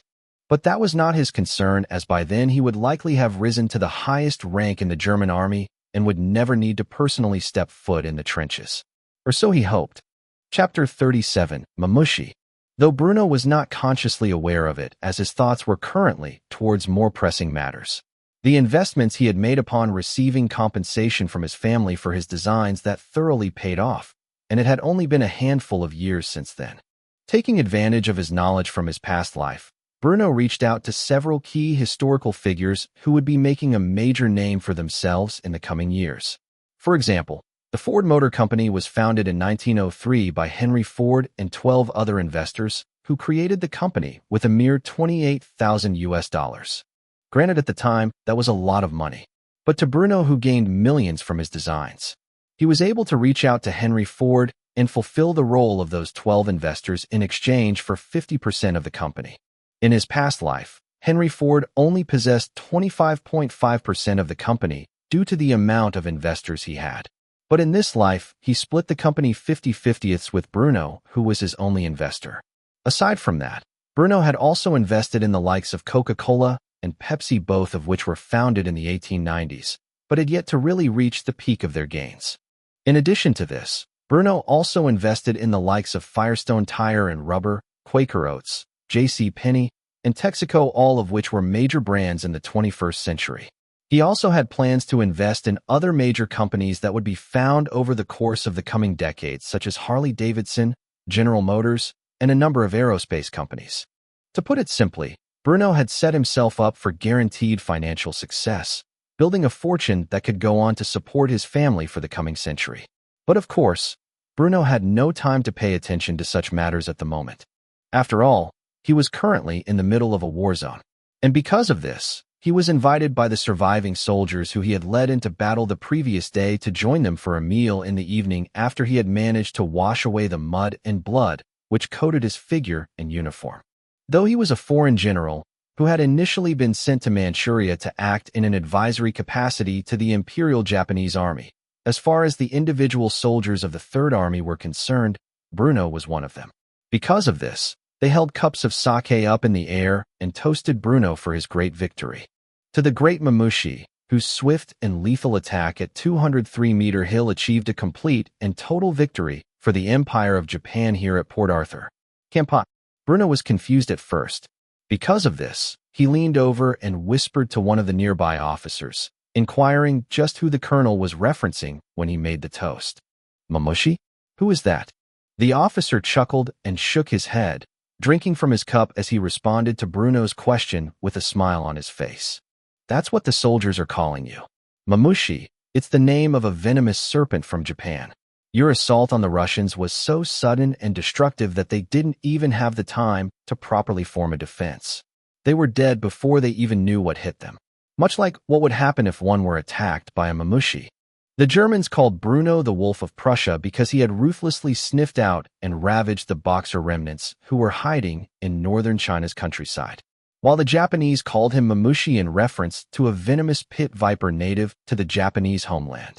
This was after Bruno had launched a sudden and devastating strike on the Russians before they could properly respond, seizing 203-meter hill and ending the siege of Port Arthur in a single day. A siege that had lasted a month so far, and would have lasted significantly longer without Bruno's actions. Bruno was starting to realize that he was picking up nicknames wherever he was deployed, which was a testament to his own capabilities in the field, something that could only cause him to smirk as he drank the sake in his cup. It was while he was reflecting on this that the colonel who had made the toast walked over to Bruno and saluted the man before speaking to him, as if he were his own general. Sir, without you, victory would not have been achieved here in Port Arthur. And I have heard that our orders are to pack up tomorrow morning and begin marching to Mukden. I have the feeling that this war is coming to an end much sooner than it should. And I have you to thank for that, and the lives of my men, who no doubt would have suffered far more should this conflict were to continue waging on for another year. Bruno returned the Japanese colonel's salute. The man was much older than he was, and was no doubt a veteran of several wars. And because of this, Bruno treated the man with respect, almost as if he were a superior officer to himself. With all due respect, Colonel, your men would have achieved victory by the year's end without my interference here. Even so, it would not be boastful of me to say that I sped things up by insisting on seizing 203-meter hill rather than continue with the failed offensive at 174-meter hill. And you are correct. Tomorrow we will begin marching to Mukden. The plan is to encircle the Russian army there and eliminate them in a single decisive battle. Once that has happened, the Russian Tsar will be forced to sue for peace. When word reaches the Russian people that they lost nearly 300,000 men in a single battle, he will have his hands full with revolutionary sentiment. And because of that, he will not be able to continue the fight for Manchuria and Korea. However, the result of the battle at Mukden will rely upon the performance of you and your men. I fear I won't be in charge this time around, as your generals seem almost anxious to prove themselves after the victory here at Port Arthur. The colonel, perhaps gaining a loose tongue after becoming slightly inebriated, was quick to voice his thoughts on the Japanese generals who shamelessly left command of the Third Army to a foreigner. Those fools will be lucky if the emperor doesn't call for their heads upon returning to Japan. Such a shameful display, trying to pin their failures on you, an allied general, because they had the lack of foresight to see that your strategy would succeed. If I had the ability, I would personally send a letter to the emperor requesting for their immediate removal from command. Nevertheless, it is not my place to do so. Even then, that did not prevent me from leaking news of what happened here to the chief of staff and the emperor himself. Bruno was surprised to hear that the colonel had already acted to secure the truth of what happened at Port Arthur. After all, this meant that the shameful Japanese generals could not try to take credit for Bruno's victory. And because of this, he was quick to thank the Japanese colonel for his efforts. You have my thanks. With this said, Bruno shared a drink with the Japanese colonel before ending the festivities for the night, where he returned to the tent he had been given as his personal quarters for the duration of the command. He fell asleep thinking about home and how he would spend time with his family when he was finally able to return. Bruno was awoken the following day earlier than was necessary. There was a Japanese soldier of a low rank, standing outside his tent, who addressed him with the utmost respect as he made a shocking decree. General Major Bruno von Zehntner, there is a letter here for you from the Emperor himself. I have orders to hand it over to your hands personally, and only your hands. Would you please permit me entry? Bruno climbed out of bed, barely managing to get himself dressed accordingly, before opening the tap of his tent where he saw a young Japanese soldier handing him a letter which indeed bore the seal of the Japanese royal family. He then thanked the soldier for delivering the letter, before dismissing him entirely. Once Bruno was back inside the comfort of his tent, he opened the letter and read its contents, which were indeed shocking. Rather than move with in its advance to Mukden, Bruno was being personally summoned to the Japanese mainland to meet with the Japanese emperor himself. And if the letter was to be believed, he would be heavily rewarded for his victory at Port Arthur. Because of this, Bruno quickly finished getting himself presentable before wandering through the camp, where he met up with Heinrich and Erich. When he handed them the letter, they were shocked, remaining silent for some time until eventually Erich voiced his thoughts on the matter. Wait a second, what does this mean for us if you're separating from the army? Bruno had a stern expression on his face and shook his head as he explained exactly what the intentions were. This means the two of you are to stay here with the army and act as advisors to the Japanese generals on my behalf. Not to worry, I have left ample notes on the strategies, tactics, and logistical networks I have devised to properly win the Battle of Mukden with as few casualties as possible. It will be your jobs to convince those old fools to follow my notes, rather than act rashly in a vain pursuit of glory. So, good luck with that. As for me, I'm headed off to Japan to speak with the Japanese emperor and receive some kind of reward for my efforts. I hope that I will be able to see you at Mukden before the battle begins, but if not, Godspeed, my friends. Bruno would hand over a notebook full of his efforts these past few days that he had written down in his spare time. As promised, the book contained everything that was needed to achieve victory in the swiftest amount of time and with the lowest amount of casualties. After which, he said his farewells before departing on a ship which docked in Port Arthur. It would be a brief journey from Manchuria to Japan, where the Japanese emperor and his royal family were awaiting him. Chapter 38. The Order of the Rising Sun. The journey to Japan was a brief one. After all, Manchuria was but a stone's throw away from the land of the rising sun, and because of this Bruno was soon greeted by the envoys of Emperor Meiji himself when he landed in Tokyo. The man who had restored imperial power and ended the reign of the shogun. He was an imposing figure in Japanese history and one whose exploits Bruno was all too aware of. The attendants made sure Bruno was precisely aware of the proper etiquette that should be maintained in the Japanese court. In addition to this, they made sure he was properly groomed. He had, after all, spent the better course of a month in an active war zone and another 2 months prior to that at sea. But when Bruno stepped out of the bath and clothed by the servants who attended to him, he looked in the mirror and saw that he was much better looking than normal. His stubble had been cleanly shaved, and his skin was treated with various local remedies. It was far more pale and glistening than it normally would have otherwise been. Yet it was not a sickly paleness. Rather, there was a healthy glow to it. The mincer scar which was inflicted upon him years prior by now had a smooth texture, and just below the eye, horizontally cut into his cheekbones, giving him a slightly intimidating presence. In addition to this, his golden blonde hair was properly styled in accordance with the fashions of the time, while his azure blue eyes reflected back upon his own appearance. All in all, Bruno had to admit he looked rather dashing, almost like a proper nobleman, rather than the appearance of a soldier like he normally kept. Currently, Bruno was dressed in his military uniform, which had been properly cleaned and pressed into perfection. His medal, which he earned by participating in the occupation of northern China during the latter stages of the Boxer Rebellion, was pinned perfectly to his left breast, above where his heart lied beneath. Frankly, Bruno wished that he had more medals, but the Iron Cross would not be issued to soldiers again until 1914 at the onset of the Great War, and as for far more prestigious orders of merit and chivalry, he had yet to properly perform on the battlefield in a way which met the requirements for such honors. Because of this, he was probably the general with the least amount of medals in the world, which was only natural, considering his young age. Now that he was properly bathed and groomed, Bruno stepped foot outside the quarters he had been given. where he was led by several officers of the Imperial Japanese Army to the Great Hall of the Royal Palace, where he would be forced to kneel before the Japanese Emperor and receive the man's gracious award. Upon entering the Great Hall, Bruno believed he was gazing upon a scene straight out of fantasy. All the highest-ranking military officers of the Imperial Japanese Army and Navy were gathered, standing on the sides along with their wives and children as they chattered quietly among themselves regarding the fabled Mamushi, a foreign general who took charge of the Japanese Third Army in Manchuria and broke through the Russian defenses at 203-meter hill. In doing so, he sunk the Russian Asian fleet and conquered Port Arthur for the Empire of Japan. The tale was almost too mythical to believe, and there were naturally those among the higher echelons of the Japanese military who whispered this among each other. Meanwhile, the Japanese royal family was gathered near Emperor Meiji. His children and grandchildren had all presented themselves for this occasion to witness the bestowing of one of the empire's most prestigious awards upon a foreign general.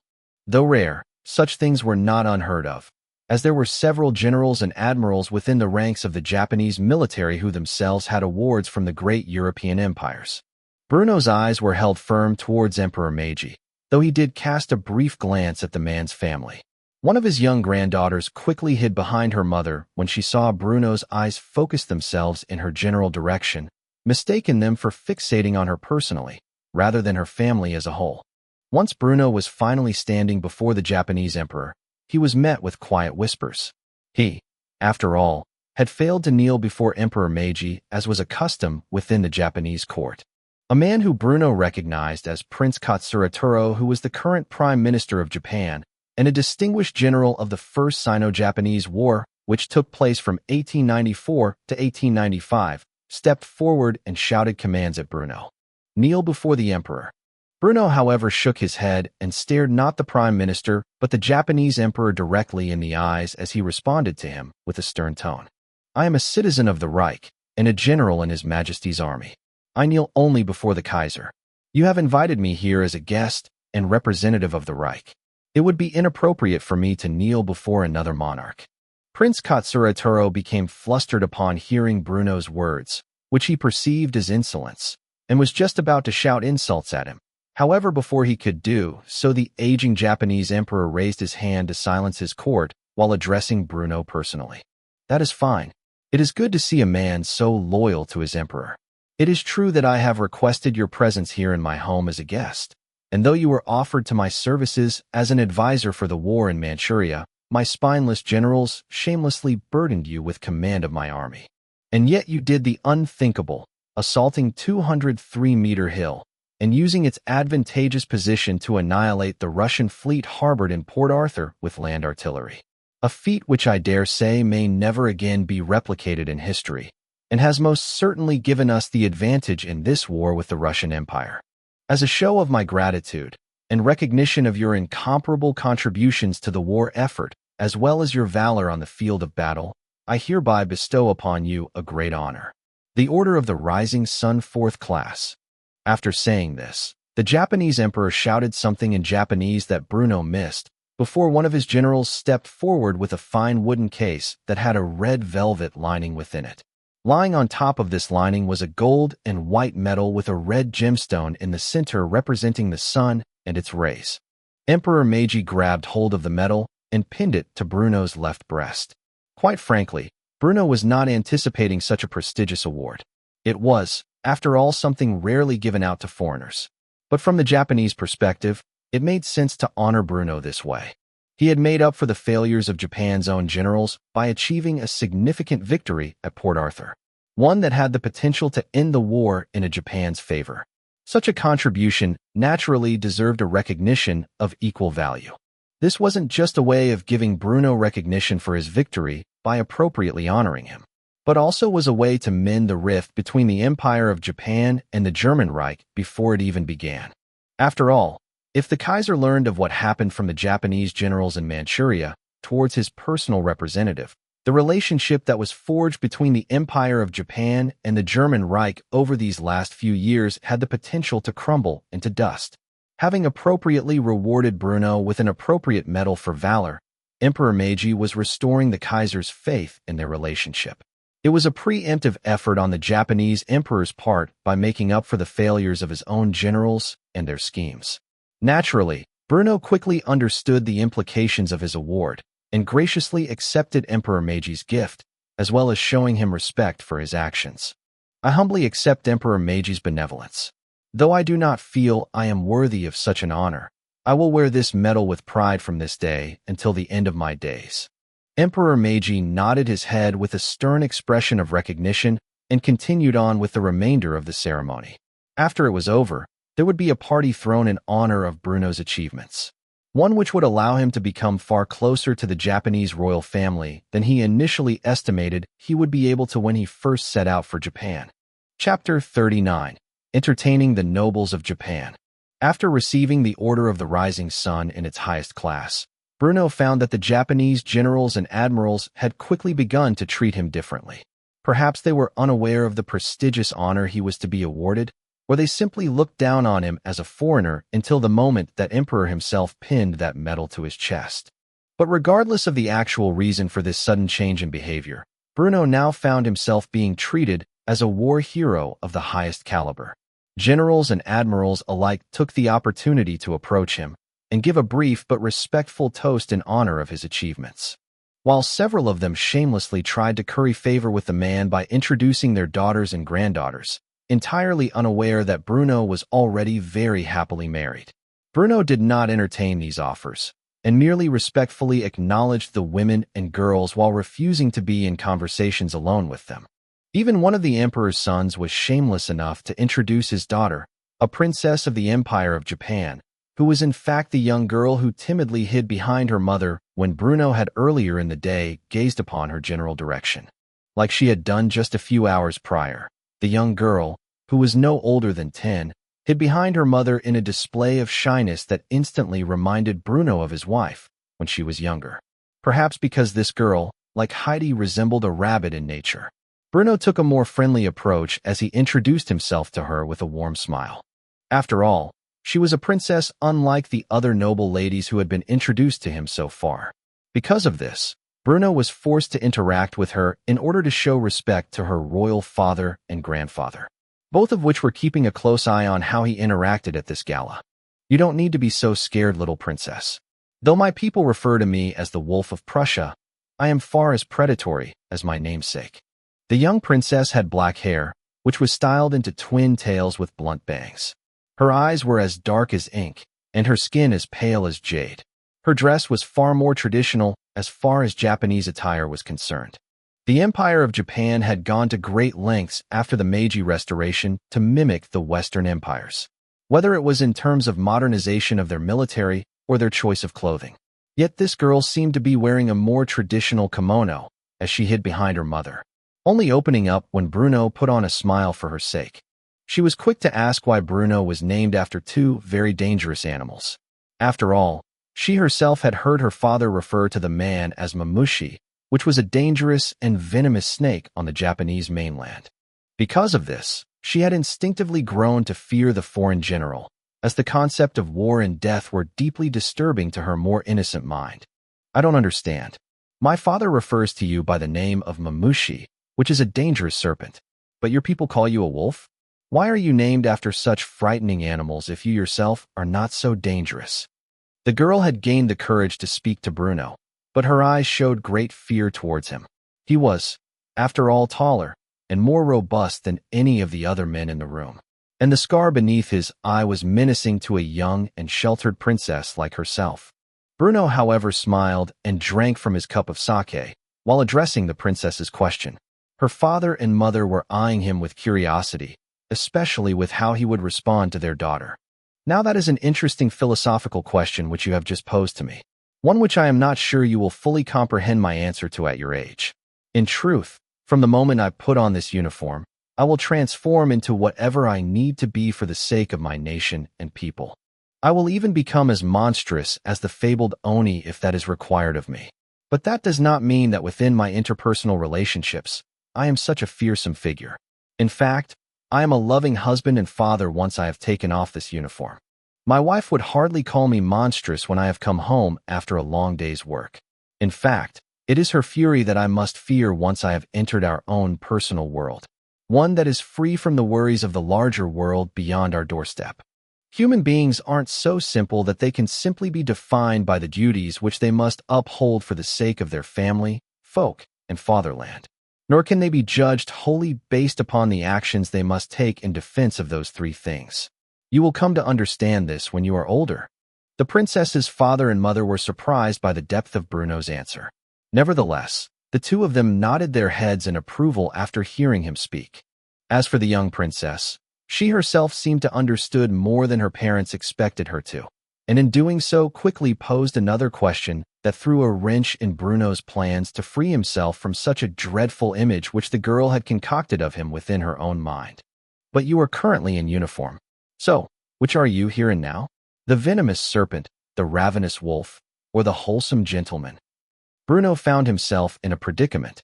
His choice of words did indeed depict himself as a different person depending on whether or not he was performing his duties as a military officer. And it was ultimately based upon this fact that Bruno wisely chose the correct answer. I am whatever the Kaiser needs me to be. In this circumstance, though I wear the skin of a wolf, I must tame myself for the sake of tonight's peaceful festivities. Tomorrow, however, I will be shipped back to Manchuria, where the beast within will take over. But a princess such as yourself need not concern yourself over dreadful matters like that of war and battle. After all, so long as I am there to advise your generals, you need not fear such horrors ever reaching the shores of Japan. Rather, it is the Russians who will need to learn to tread carefully when I am near. Contrary to what the Prince of Japan and his wife were expecting, their young and timid daughter broke out into a fit of laughter. She understood the meaning of Bruno's more metaphorical speech and was quick to comment on his particular way of speaking. You're funny. You call yourself a wolf, but you appear no different from an ordinary man. I like you, Oni-san. I'm Sakura, by the way. It is nice to meet you. Bruno felt slightly embarrassed when he heard the princess address him so informally. Her parents were quick to reprimand her for doing so, all the while Bruno poured himself another drink to cope with the current situation. He had, after all, been an enormous weeb in his past life. Not that he let anyone at work know about his hobbies. To hear a cute Japanese princess call him by the fabled term Oni-san, what was there not to enjoy about that? Not that he had any particular interest in the girl outside of an intrinsic desire to protect her. Was this the power of what one called Mo? After several moments of her parents scolding her, the girl was forced to bow before Bruno and formally apologize for her lack of decorum. Bruno, of course, waved it off, saying he was not the slightest bit offended. After which, the girl's parents dragged her away, but not before she could properly wave goodbye to Bruno, who, after a brief discussion with the man, she had apparently become quite friendly with. As for the Japanese emperor, now that Bruno was alone, he saw this as a perfect opportunity to approach the man. There were some matters which he wanted to discuss with Bruno in private, and because of this, he sent one of his personal aides to approach the foreign general in this regard. General Major Mamushi, the emperor would like to speak with you in private. If you would follow me, please. Bruno put his glass of sake down, which he had just finished, and followed after the personal attendee of Emperor Meiji. Judging by the fact that the emperor wanted to speak with him in private, Bruno suspected that this would be an important matter regarding the war effort, and perhaps even the overall geopolitical situation of the world. Because of this, he was quick to steel his resolve for the discussion that was to come. As Bruno expected, it would have a major impact on the future of this timeline. Chapter 40, The Coming of a Great War. Bruno stepped foot into a room which had a large map displayed across a table of substantial size. It was a global map, or as the world's borders currently stood, and there were pieces displayed upon it representing Russian and Japanese forces. The Russian army, as Bruno anticipated, had fallen back to Mukden and was currently building fortifications in the area. Meanwhile, the Japanese Third Army and its supporting elements were on the move to encircle the Russian position as per Bruno's suggested strategy. When the Japanese generals saw Bruno enter the room, their attention quickly shifted to him, as did Emperor Meiji's, who was standing over the map and moving pieces that represented his own forces. His expression seemed stern as he welcomed Bruno into his personal war chamber. General Major, I am glad you could take a break from the festivities to join us here for more important matters. The officers which are subordinate to you have done an excellent job advising my generals in the field on how to proceed with Mukden. The battle will commence as planned within a fortnight at the most, just in time for you to arrive and witness the end of this war once and for all. Though that is not why I called you here, generals, admirals, you are dismissed." The various Japanese generals and admirals nodded their heads in understanding and saluted the emperor before walking off, giving Bruno various stares as they did so. No doubt they were envious of the favor which this foreigner had curried with the Japanese emperor. And once they were gone, Emperor Meiji sighed and shook his head before speaking to Bruno with a tone filled with sincerity. "I have to apologize for those old men. They do not look kindly upon foreigners, especially those from the European powers. It is not uncommon for our empire to be looked down upon as a third-rate power by your people, which is something which I wish to change with this war." Seeing this as an opportunity to speak, Bruno looked upon the map and the current lines where the battlefield had been drawn. He was quick to comment on the overall situation of the war and Japan's standing in the world.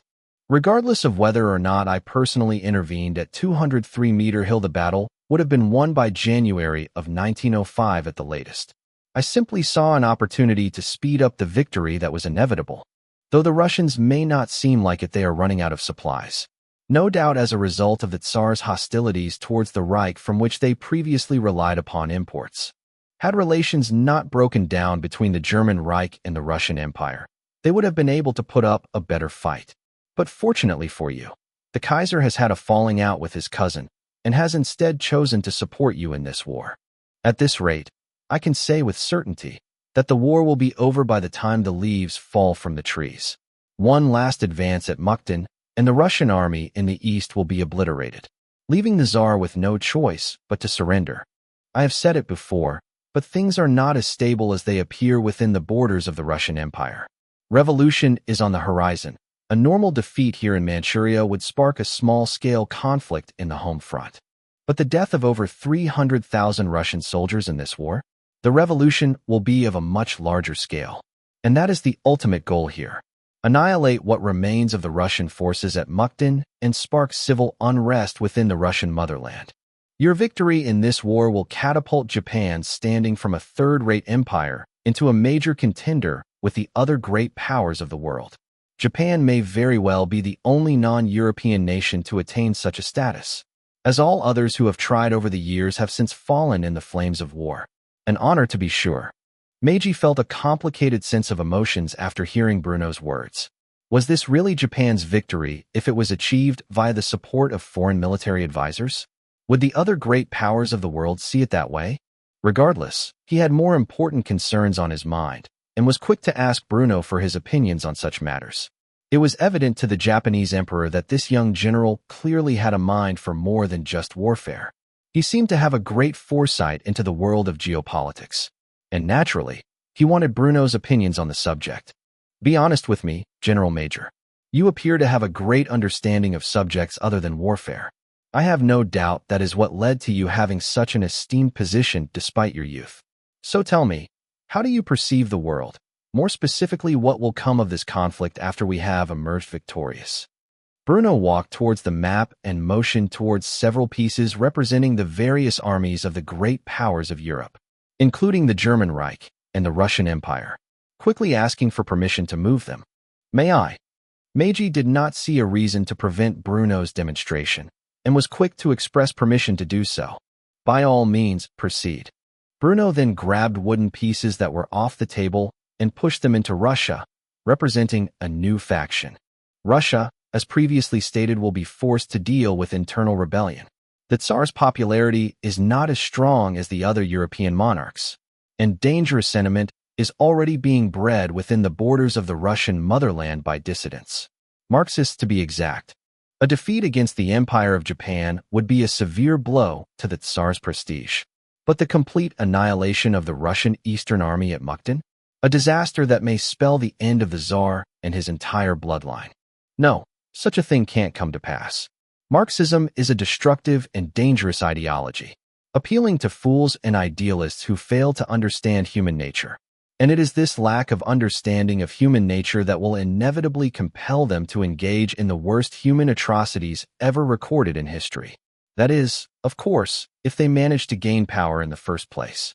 Such is the nature of utopian idealism. If push comes to shove, and the Tsar fails to stem the tide of this revolution, I will do whatever is necessary to crush the Bolsheviks. Even if it means temporarily resigning from my post to act as a general on behalf of the Tsar. This toxic ideology cannot be allowed to foster in the hearts and minds of the people, even if it means brutal retaliations against its proponents and those who support them silently in the background. However, crushing Marxism is but one of many of the trials we must face as a world in this new century. There is a more immediate threat, one that is far more sinister. Believe it or not, the great powers have already begun to form alliances in the background. Serbia has aligned itself with Russia, and Russia has thrown its lot in with France. Meanwhile, the German Reich and Austro-Hungary have put aside their petty differences and formed a pact of their own. Italy stands on the fence, as they always have, and cannot be trusted by either side they profess their loyalty to, while Britain seeks to maintain its dominance over the seas. A dominance which the Kaiser questions with each passing day. No doubt this foolish naval arms race between the British Crown and the German Reich will result in irreconcilable differences. To put it simply, one event is needed, a single spark, so to speak, to light the powder keg. And boom, the entire world will be at war. It is inevitable at this point, especially now that Austro-Hungary has set its sights upon the Balkans. A great war is coming. Those of us who can study the world and its current geopolitical situation know this to be true. And soon enough, the Reich will begin preparations. It's just that I fear our current plans for such an eventuality are destined to lead to disaster. It is my hopes that by the time the war breaks out, I will be of sufficient rank and status to have deterred this line of poor strategic thinking and instead put the German Reich in a position to emerge victorious when war finally rears its ugly head. The question, however, that is on my mind is not the future which the great empires of Europe face, but rather that of Japan. Bruno then moved the pieces of the Japanese army into position to seize Manchuria and Korea for itself, after which he posed an interesting question to the aging emperor. So, Emperor, I must ask, when war finally breaks out, who will you side with? The German Reich or the British Empire? Depending how you decide to proceed with this question will determine which territorial gains you capture in the Great War that is to come. I assure you, our attention will be preoccupied with the war in Europe, and because of this it would be easier to seize the possessions of the German Reich within the Pacific, limited they may be.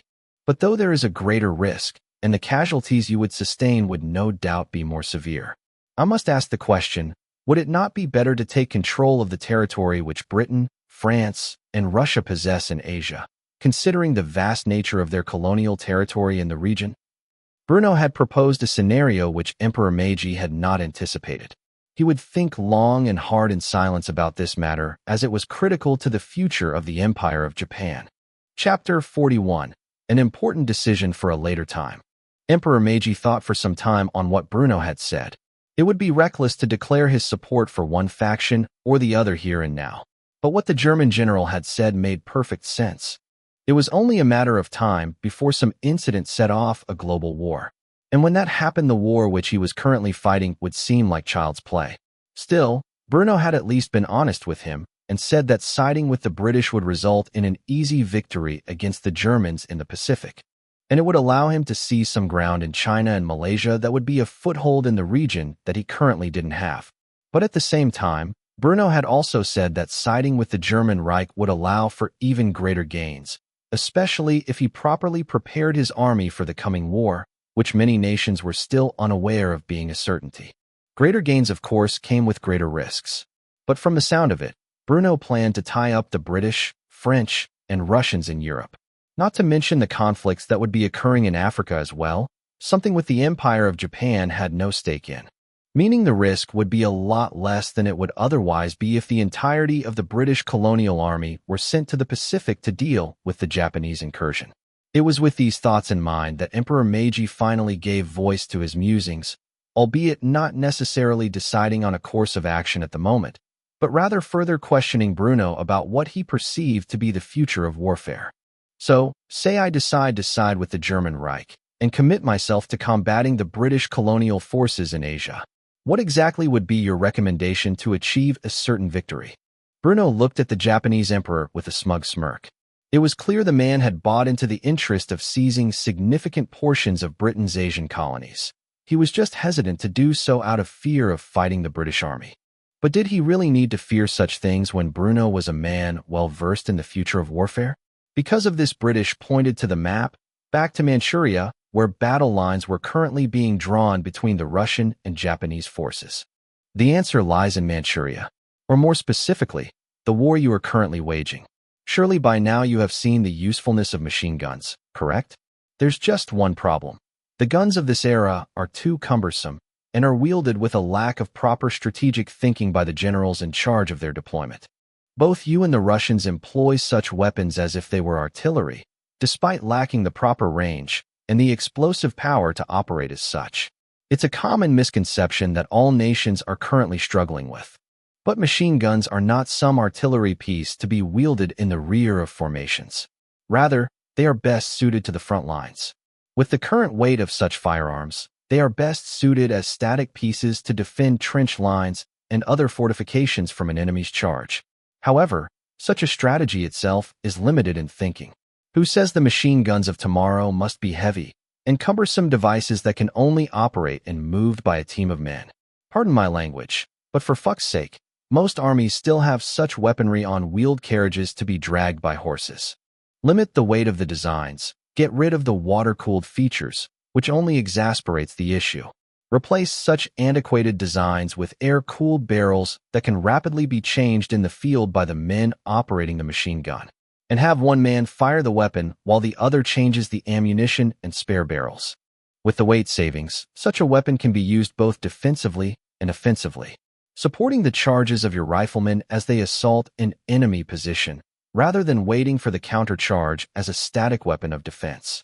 The reality is that France has perhaps 100 machine guns in their current inventory, maybe less. In a decade they will have what? 400? When you think about the effectiveness of such weapons, it is almost a criminal degree of incompetency not to invest in their manufacture and development, no? By equipping your army with mobile machine guns, and plenty of them, you will be leagues beyond your British rivals. Not only that, but you will be able to outmaneuver their forces and outgun them to a significant degree in every engagement should you play your cards right. Assuming you form an alliance with the German Reich, our combined naval prowess in the region will be more than enough to tie up whatever fleets Britain dares to send to the Pacific. After all, the main fleet will be busy engaging our own in the Atlantic. I assure you, although it may not seem like it at the moment, by the time the war breaks out, the Kaiserliche Marine will be more than prepared to deal with the British Navy, or at the very least keep their efforts concentrate in the Atlantic so that they can't send reinforcements to deal with the Imperial Japanese Navy. Now that I have given you a hint on how to properly prepare for the coming decade, how will you proceed? Will you be so shameless as to use my own advice against me and my nation? Or will you pursue a proper military alliance with the Kaiser after this war is won? Meiji had taken all the information that Bruno said to heart, and he was indeed aware that machine guns had proven to be an exceptional counter to Russian forces during this war. But his plans for the further development of such weapons were from the limited perspective Bruno had outlined. Now that the man had given his 2 cents on the future of machine guns and their development, Meiji was almost excited about contacting the Empire of Japan's military arsenals to begin experimenting with such a design as soon as possible. However, as for Bruno's proposal of a formal military alliance between the German Reich and the Empire of Japan, it would take some time for him to come to a proper conclusion of this matter, which was critical to the future of his nation, and because of this Emperor Meiji responded as such. I thank you for your wisdom on these matters, but I am sure you know how important of a decision this is, not only for me, but the entirety of Japan and its people. Because of this, I will not make a proper declaration on who I will support until after I have thought through the matter in greater detail. However, I wish to thank you once more for your insights, as well as your achievements on the battlefield. Get some proper rest tonight, because tomorrow morning I will be shipping you back to Manchuria so that you can properly see through what you have started. Good luck, General Major, and I wish you great success in your future endeavors. Bruno saluted the Japanese emperor and responded with an equal matter of respect before departing for the evening. He would be granted a temporary stay in one of the guest villas of the emperor's large estate, whereupon the next morning he would, as the emperor had stated, find himself boarding a ship heading back to Manchuria. Upon landing in Port Arthur, Bruno took the first convoy back to the front lines where he regrouped with his friends and comrades, all of which were surprised to see the shiny new medal pinned to Bruno's chest. And Eric was quick to express his envy through witty banter. Well, look at you, General Major. You finally are starting to look the part. All you need now is a medal to hang from your neck and a few more pinned to your chest, and you will be just like those old men at the Central Division. They're going to have to respect you now. Bruno simply chuckled when he heard this. He indeed was quite proud of receiving Imperial Japan's highest honor. Well, technically, it was the second highest, but the only award higher than this was reserved for the royal family of Japan, as well as in some rare circumstances foreign heads of state. Because of this, it was the highest honor, one who was neither of those two things could realistically receive. As for Heinrich, he was quick to comment something inappropriate, which was his natural state of being. So tell me, I'm dying to know, were there any pretty Japanese ladies for you to take advantage of at the party? After hearing this statement, Bruno frowned at his friend and shook his head before condemning his words in a not-so-obvious way. Heinrich, if I wanted to cheat on my wife, I would have done so with the dozen or so Chinese broads who were practically throwing themselves at me when we were departing from Tsingtao. When Heinrich heard this, his face turned sour. He held quite a bit of pride for the appeal he had to the opposite sex. And though he scored plenty in China, there was one instance which he would never forget, or forgive entirely.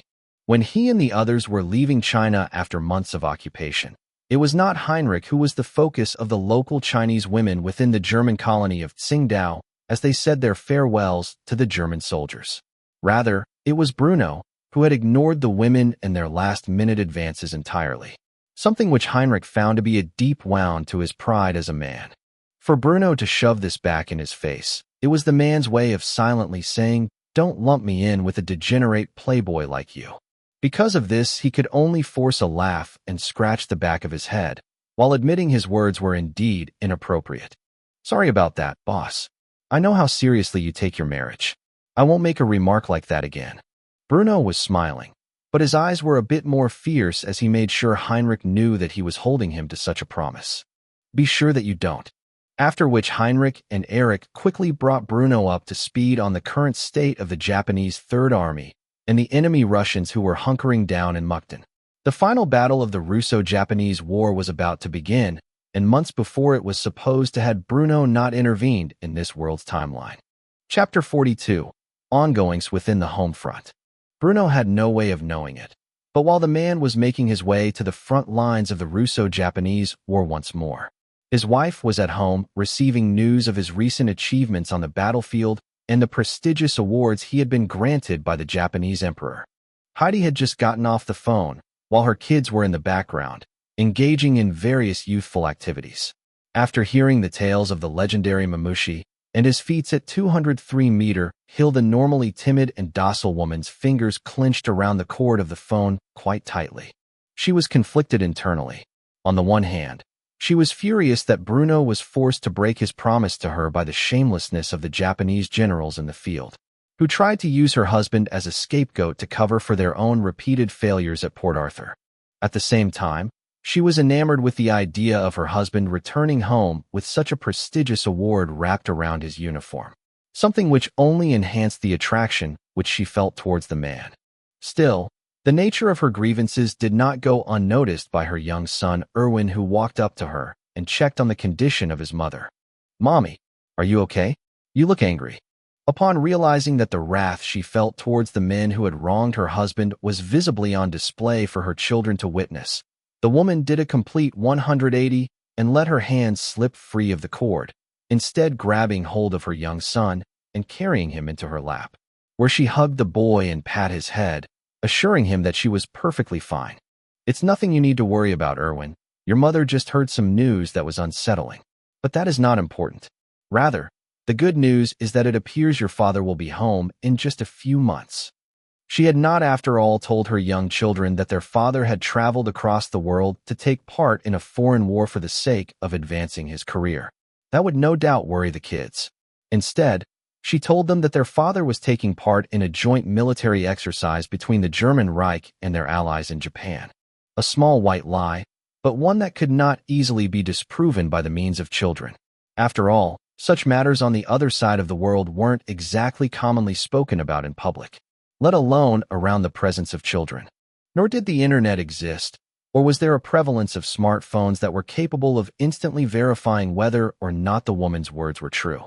It was a simpler time, and because of this the children were happy to hear that their father was coming home sooner than their mother had initially led them to believe. With Eva running up to her mother, the oldest of the three children, and looking at the woman with sparkling eyes. "Daddy is coming home." "When?" Heidi sighed and shook her head, cautioning the young girl to remain patient as she informed her that it would still be a while before Bruno returned to his family, something that at the young age of her children would feel like a lifetime. "Your father will be home in a few months. So, in the meantime, you and your siblings must remain patient and well-behaved. After all, if your father returns and finds that his children were not virtuous during his absence, then he will not be pleased." Heidi was far more stern with her children than Bruno was, at least insofar as her daughters were concerned. Bruno spoiled Eva and Elsa, finding it difficult to discipline them when they acted up, whereas Heidi had no qualms about teaching the girls to remain full of virtue and dignity. Patience was, after all, one of the 7 Christian virtues which Heidi sought to instill in her daughters, so they would be raised to be proper noble ladies, unlike a mere bastard like she had grown up as. However, when it came to parenting their son Erwin, the two parents behaved in the opposite manner, which they did towards their daughters. Bruno was a stern disciplinarian figure to his son, while Heidi provided the love and warmth the boy needed to grow into a man of proper character.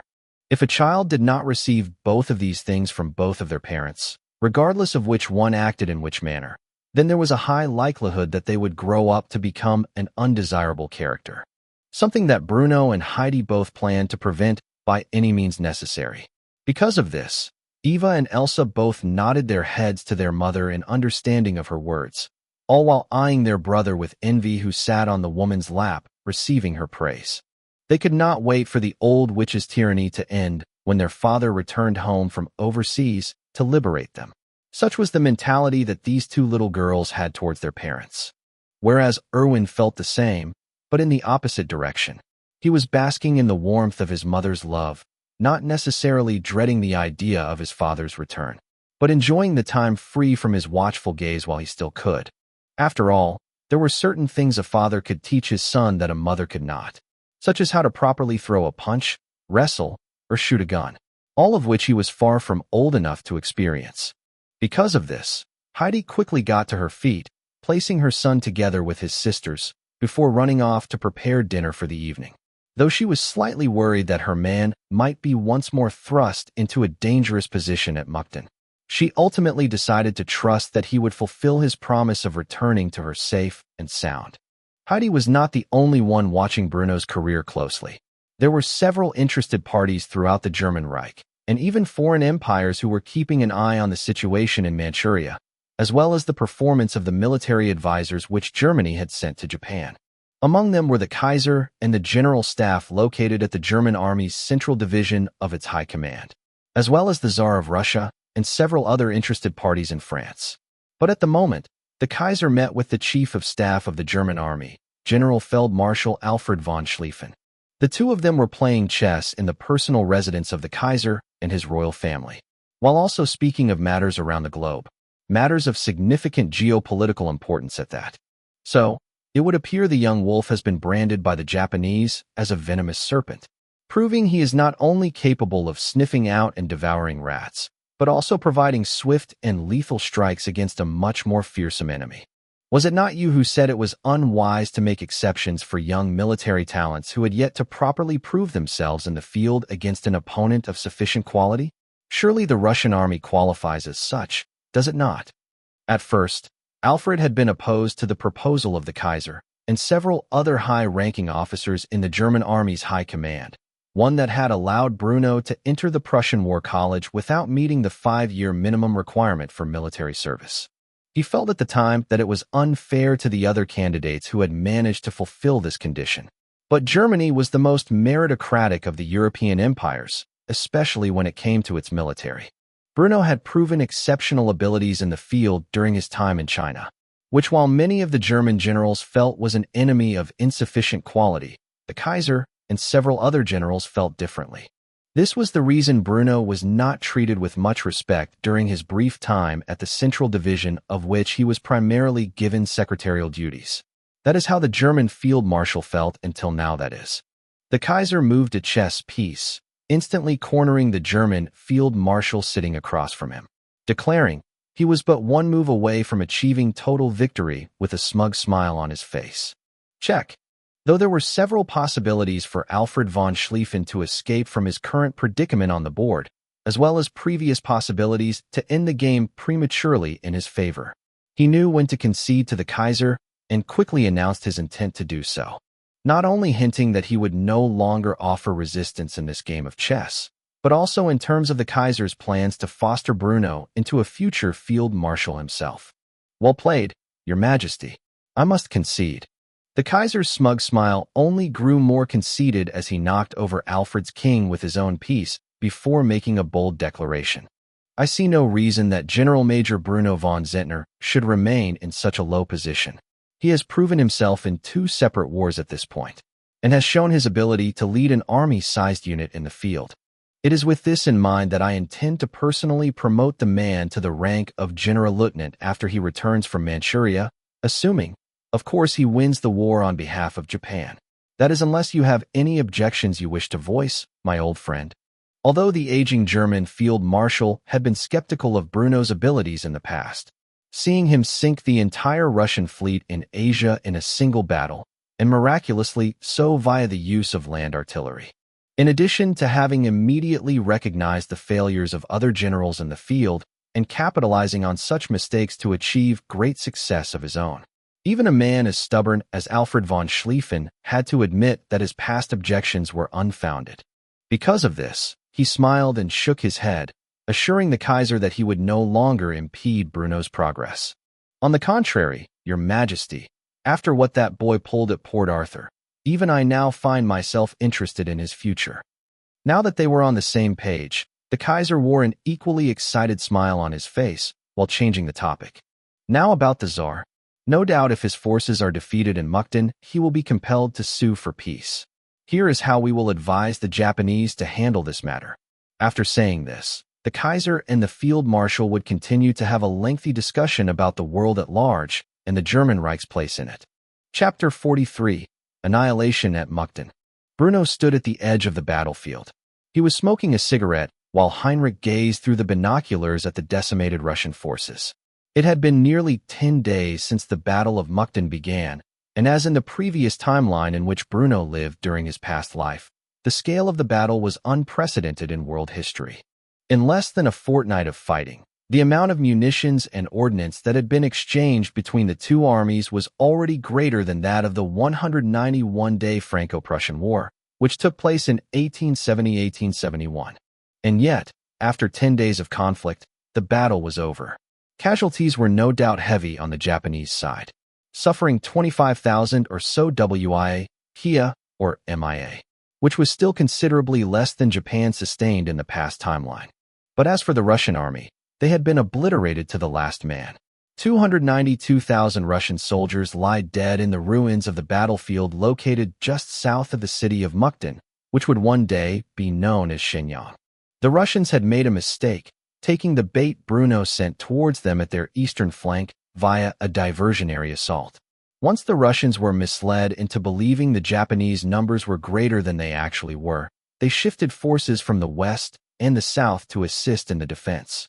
Unfortunately, this was exactly what Bruno was anticipating, advising the Japanese generals in charge of the 1st, 4th, 2nd, and 3rd armies to take advantage of the diversion and encircle the Russian position. Sustained fire from machine guns and artillery alike battered the Russian position for 10 days straight, until all that remained were the ghosts of the dead.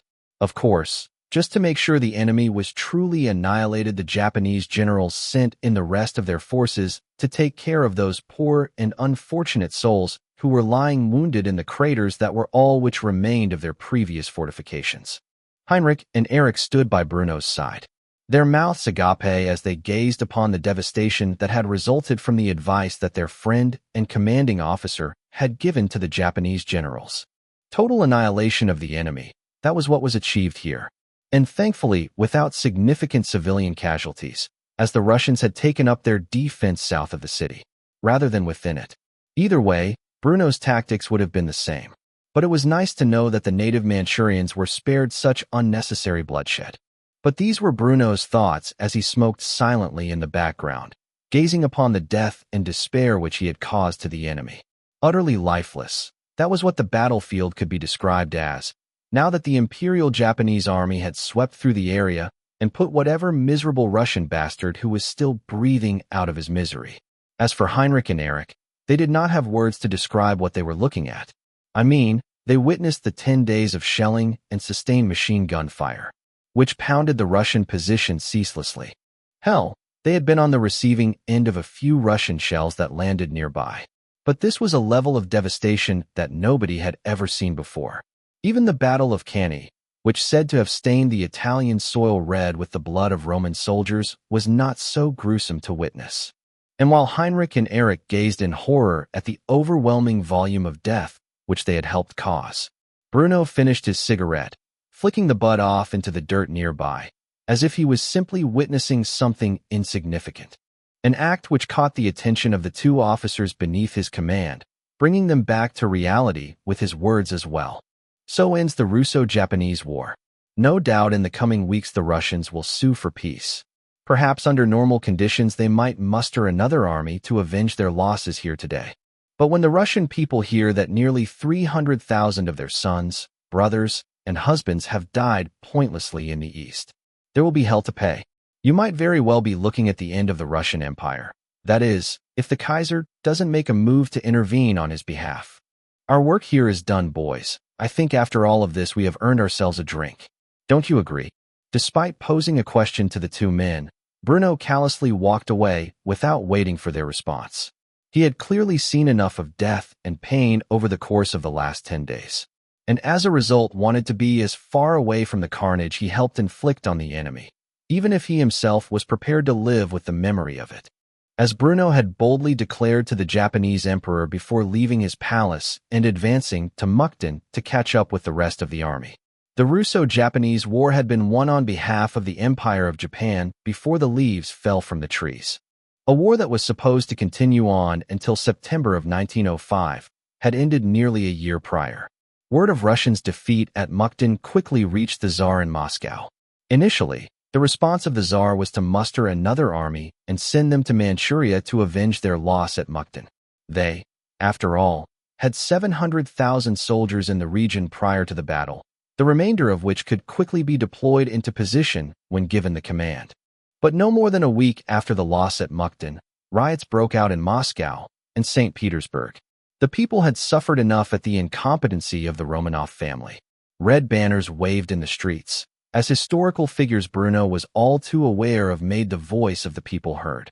Leon Trotsky, Georgy Gapon, Pavel Milyukov, all began to speak of a revolution in the name of the people.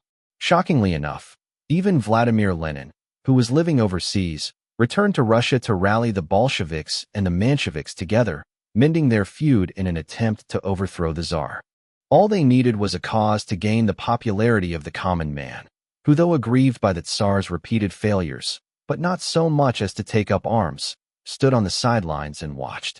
That cause came early in this life. Bolshevik dissidents in Moscow provoked the Russian security forces into opening fire upon them, and the press quickly went to work to hide the criminals' acts of the Bolsheviks, while blaming the Tsar and his loyalists for the atrocity. Bloody Sunday became the headlines across not only Russia, but all of Europe. With the cause given to them by the Tsar, thousands of men took up arms in the name of revolution, forcing the Tsar's representatives to meet with the Japanese emperor on neutral ground and discuss the terms of their peace. Over the span of 2 weeks, a treaty was signed in the United States, under the mediation of President Theodore Roosevelt, ending the hostilities between the Empire of Japan and the Russian Empire. Because of the state which Russia now found itself in, having lost nearly half of their army in Manchuria in a single battle, and tens of thousands more in Port Arthur. The Japanese Empire gained significantly more concessions in this timeline than they had in the past. The entirety of both Manchuria and Sakhalin Island fell under the immediate control of the Japanese Empire, while the Korean Empire entered the sphere of influence of Japan without dispute. In the past, Japan had only gained the southern regions of Manchuria and Sakhalin Island, as well as partial control over Korea. But now, with Bruno's interference in this timeline, they held total control. Russia, of course, was forced to withdraw the remainder of its armed forces from these regions, and in doing so marched them west to counter the ongoing revolutions in Russia proper. The victory gained in Manchuria signaled a turning point in relations between the German Reich and the Empire of Japan. Spurred on by Bruno's wisdom, freely given to the Japanese emperor, and the crushing victory he obtained at Mukden, which ended the war a year earlier than previously anticipated. Emperor Meiji fully realized that the new century would be one, not of British dominance as the preceding century had been, but one ruled by the German Reich with iron and blood. Discussions for a formal military alliance and the free flow of trade between the two realms were immediately pursued by the Japanese emperor, one which the Kaiser was happy to accept. As for the Tsar and the Russian Empire, only time would tell if the Russian Revolution of 1905 or 1904, as it would be known in this timeline, would spark into a greater conflict which would engulf the Romanov dynasty, or fail to meet its aims, as it had in Bruno's past life. Regardless, Bruno would be keeping a close eye on the developments he had caused. Chapter 44, The Butterfly Effect Part 2. Bruno's journey home from Manchuria was as long as his visit to it, but it allowed him to further pursue the friendship he had established with a captain in the German Navy. As a result, he spent the next 2 months in these efforts.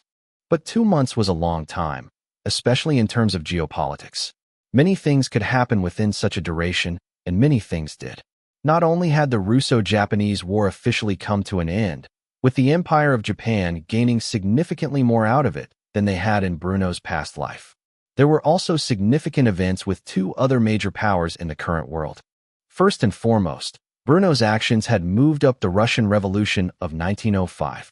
A month after the Russo-Japanese War came to an end in September 1904, while Bruno was still in transit to the fatherland, Lenin returned from his exile in Europe and succeeded in mending the rift between the 2 major Marxist forces in Russia. The Bolsheviks and Mensheviks united in a common cause to overthrow the Tsar, and violent revolution had begun in the streets of St. Petersburg, as well as Moscow and several other major Russian cities. Numbers swelled from an initial estimate of a few thousand to tens of thousands within the span of weeks.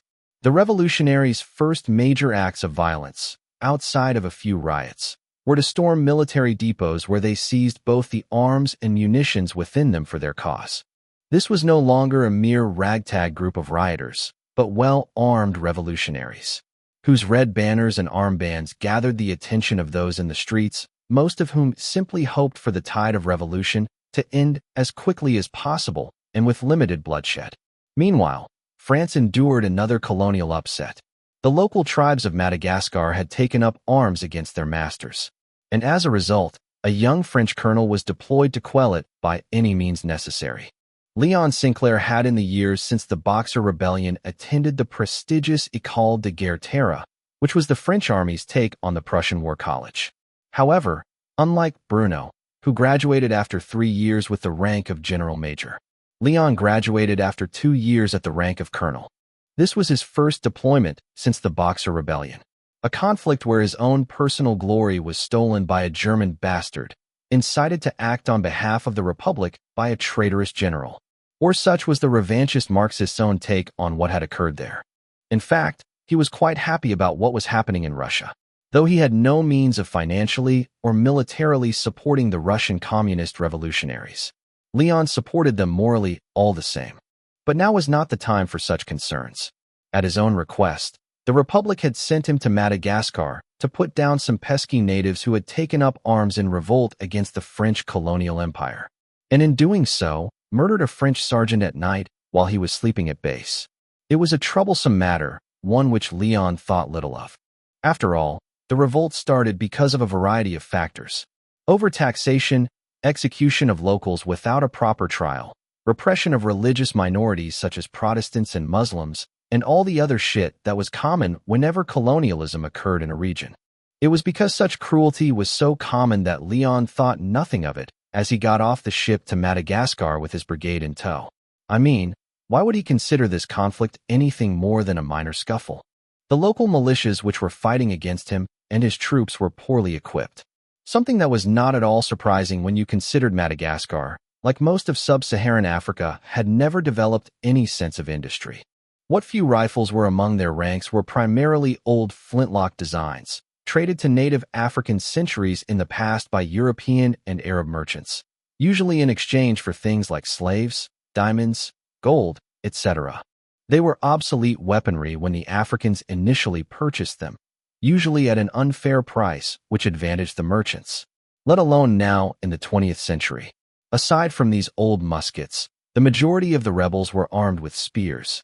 This made it incredibly easy for the French army, which was by all means considered a modern army here and now at the turn of the century, to just mow down the rebels en masse with limited or no casualties altogether, which could easily be achieved with the Lebel Model 1886 rifle that had long since become standard issue for French forces around the globe. As for the use of machine guns, the French had yet to adopt such a device for service. In fact, they would not begin such efforts until a year later with the unreliable and failed Puto's Model 1905 machine gun. Meanwhile, the Germans had begun to manufacture as many MG-01 Maxim water-cooled machine guns as their industry could support. This action was taken by the upper echelons of German high command after hearing Bruno's theories on the future of warfare and the need for mass employment of machine guns on the modern battlefield. His theories were proven correct during the Second Boer War and the Russo-Japanese War, sparking the desire by the German army for as many machine guns as they could reasonably field. Currently, the only machine gun employed by the Germans was the MG-01, which itself was the predecessor of the MG-08 machine gun, which was the primary machine gun of the German army during the Great War of Bruno's past life. Unfortunately, such a weapon would never be developed in this timeline, as it was currently being replaced by the MG-34 prototypes that were still under development, testing, and soon-to-be military trials. But France, like Britain, Russia, and other major powers of the world had yet to fully realize the effectiveness of machine guns, particularly due to the pride of the older generations who were currently in charge of the military. They would follow the same script as their past life, and in 1914, suddenly realized that the old era had ended decades prior, and that their efforts had been in waste. But that was a concern for a much later time. For now, Leon was forced to put down these rebellions with bolt-action rifles and some outdated artillery. After all, the colonial army was not exactly the priority when it came to the most recent developments in military weaponry. It was because of this that his troops advanced through the Madagascar countryside, utilizing primarily bolt-action rifles as their weaponry. The village they were currently in was known as Ranomafana. It was located in the southern portion of the island colony. In Bruno's past life, the French had suffered a humiliating defeat here at the hands of the rebels. However, the butterfly effect was a powerful thing, and Bruno's interference in this timeline had longer-reaching effects than he previously estimated. Spurred on by the humiliation he suffered in the Boxer Rebellion, one that he had imposed upon himself because of his own hatred, Leon Sinclair, a figure unknown to Bruno's understanding of history, had decided to make his entire professional career one spent in the military. In doing so, his life became about pursuing greater power and glory on the battlefield. This was the first opportunity to advance his career after graduating from the École de Guerre Terre. He immediately requested deployment to Madagascar the moment the revolt became apparent. In doing so, he brought an entire brigade worth of men to annihilate the revolt, rather than a mere company of local soldiers who were used to do so in Bruno's past life. They had just engaged a group of rebels not far from this village, and it was with this in mind that Leon pursued them here, believing they were hiding within it. Immediately upon entering the village, armed and prepared for conflict, the local leaders approached Leon, who, by the means of poorly pronounced French, spoke niceties to the French colonel. "It is our greatest honor to welcome the French commander to our humble village. But we must ask, why are you here? Ranomafana has done no wrong to its colonial masters. Surely there is some kind of mistake. Leon coldly gazed at the villagers who appeared unusually anxious. He silently motioned towards one of his officers to lead a search for the missing rebels, while he himself tried to pacify the tribal leaders. My men were recently ambushed by a group of rebels just south of here. In the ensuing combat, the cowards who survived fled the scene of their crimes, leaving a trail of blood that led to this village. We will now be conducting a search of every mud hut you call a home in search of the rebels. And if we find that you are hiding them, there will be severe consequences for you and everyone in this pitiful hamlet.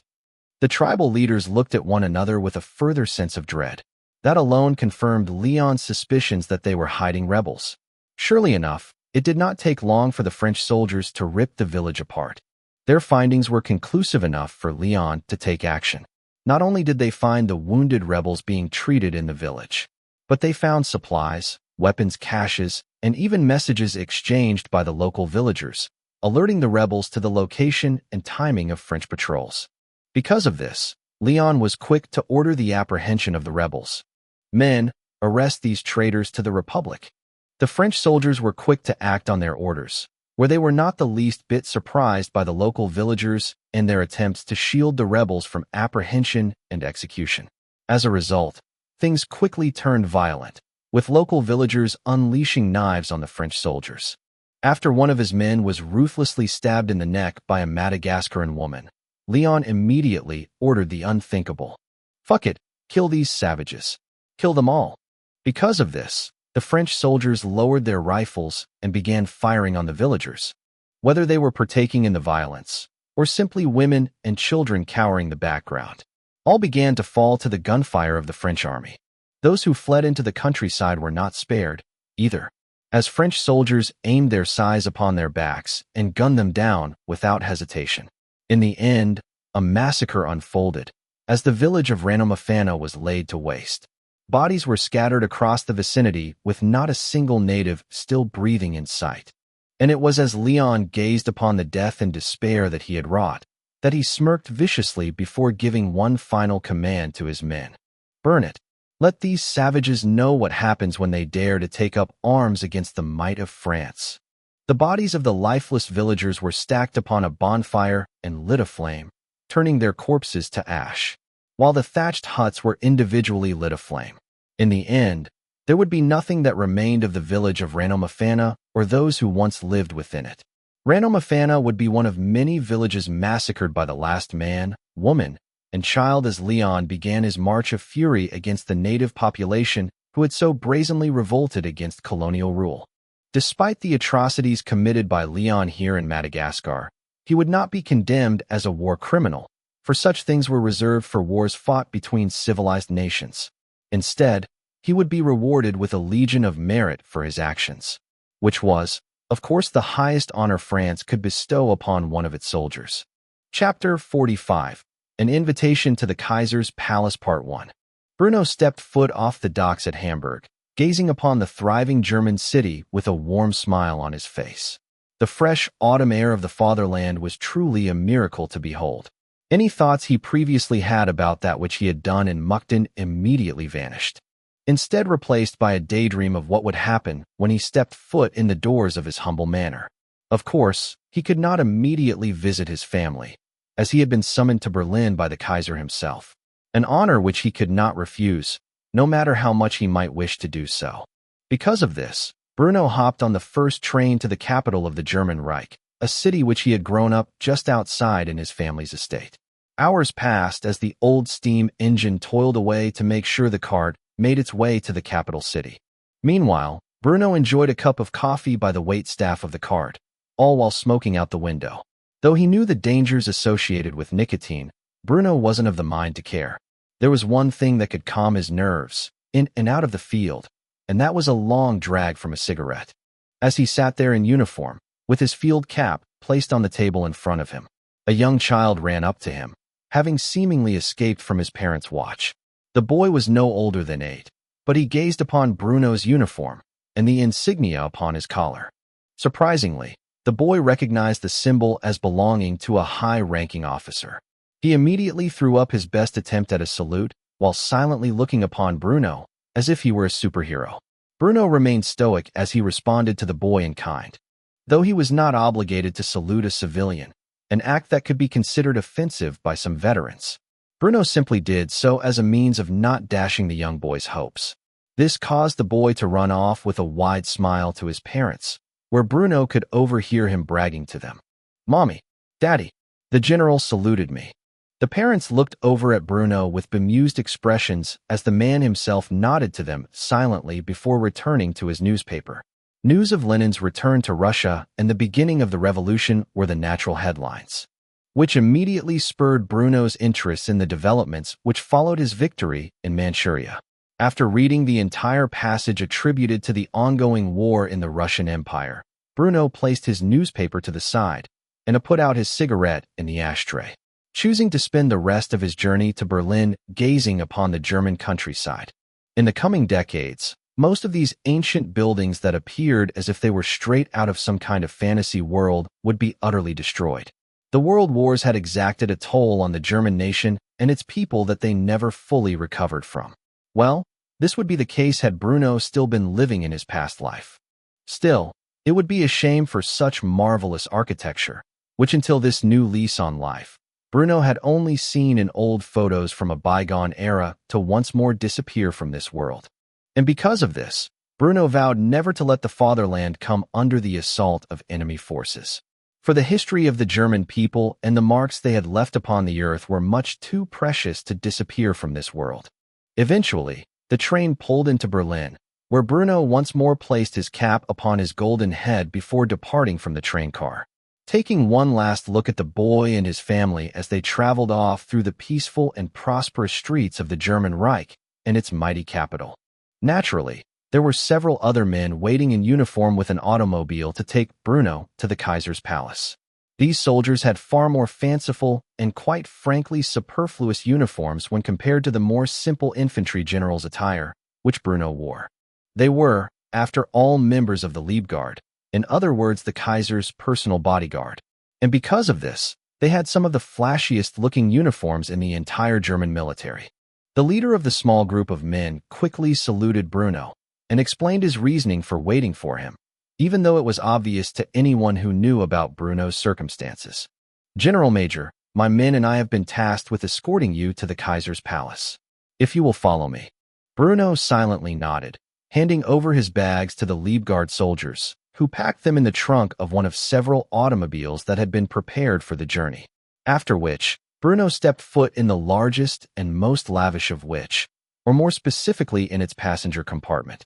Automobiles had progressed rather substantially over the last decade, especially with Bruno's investments in both the German and American automotive industries.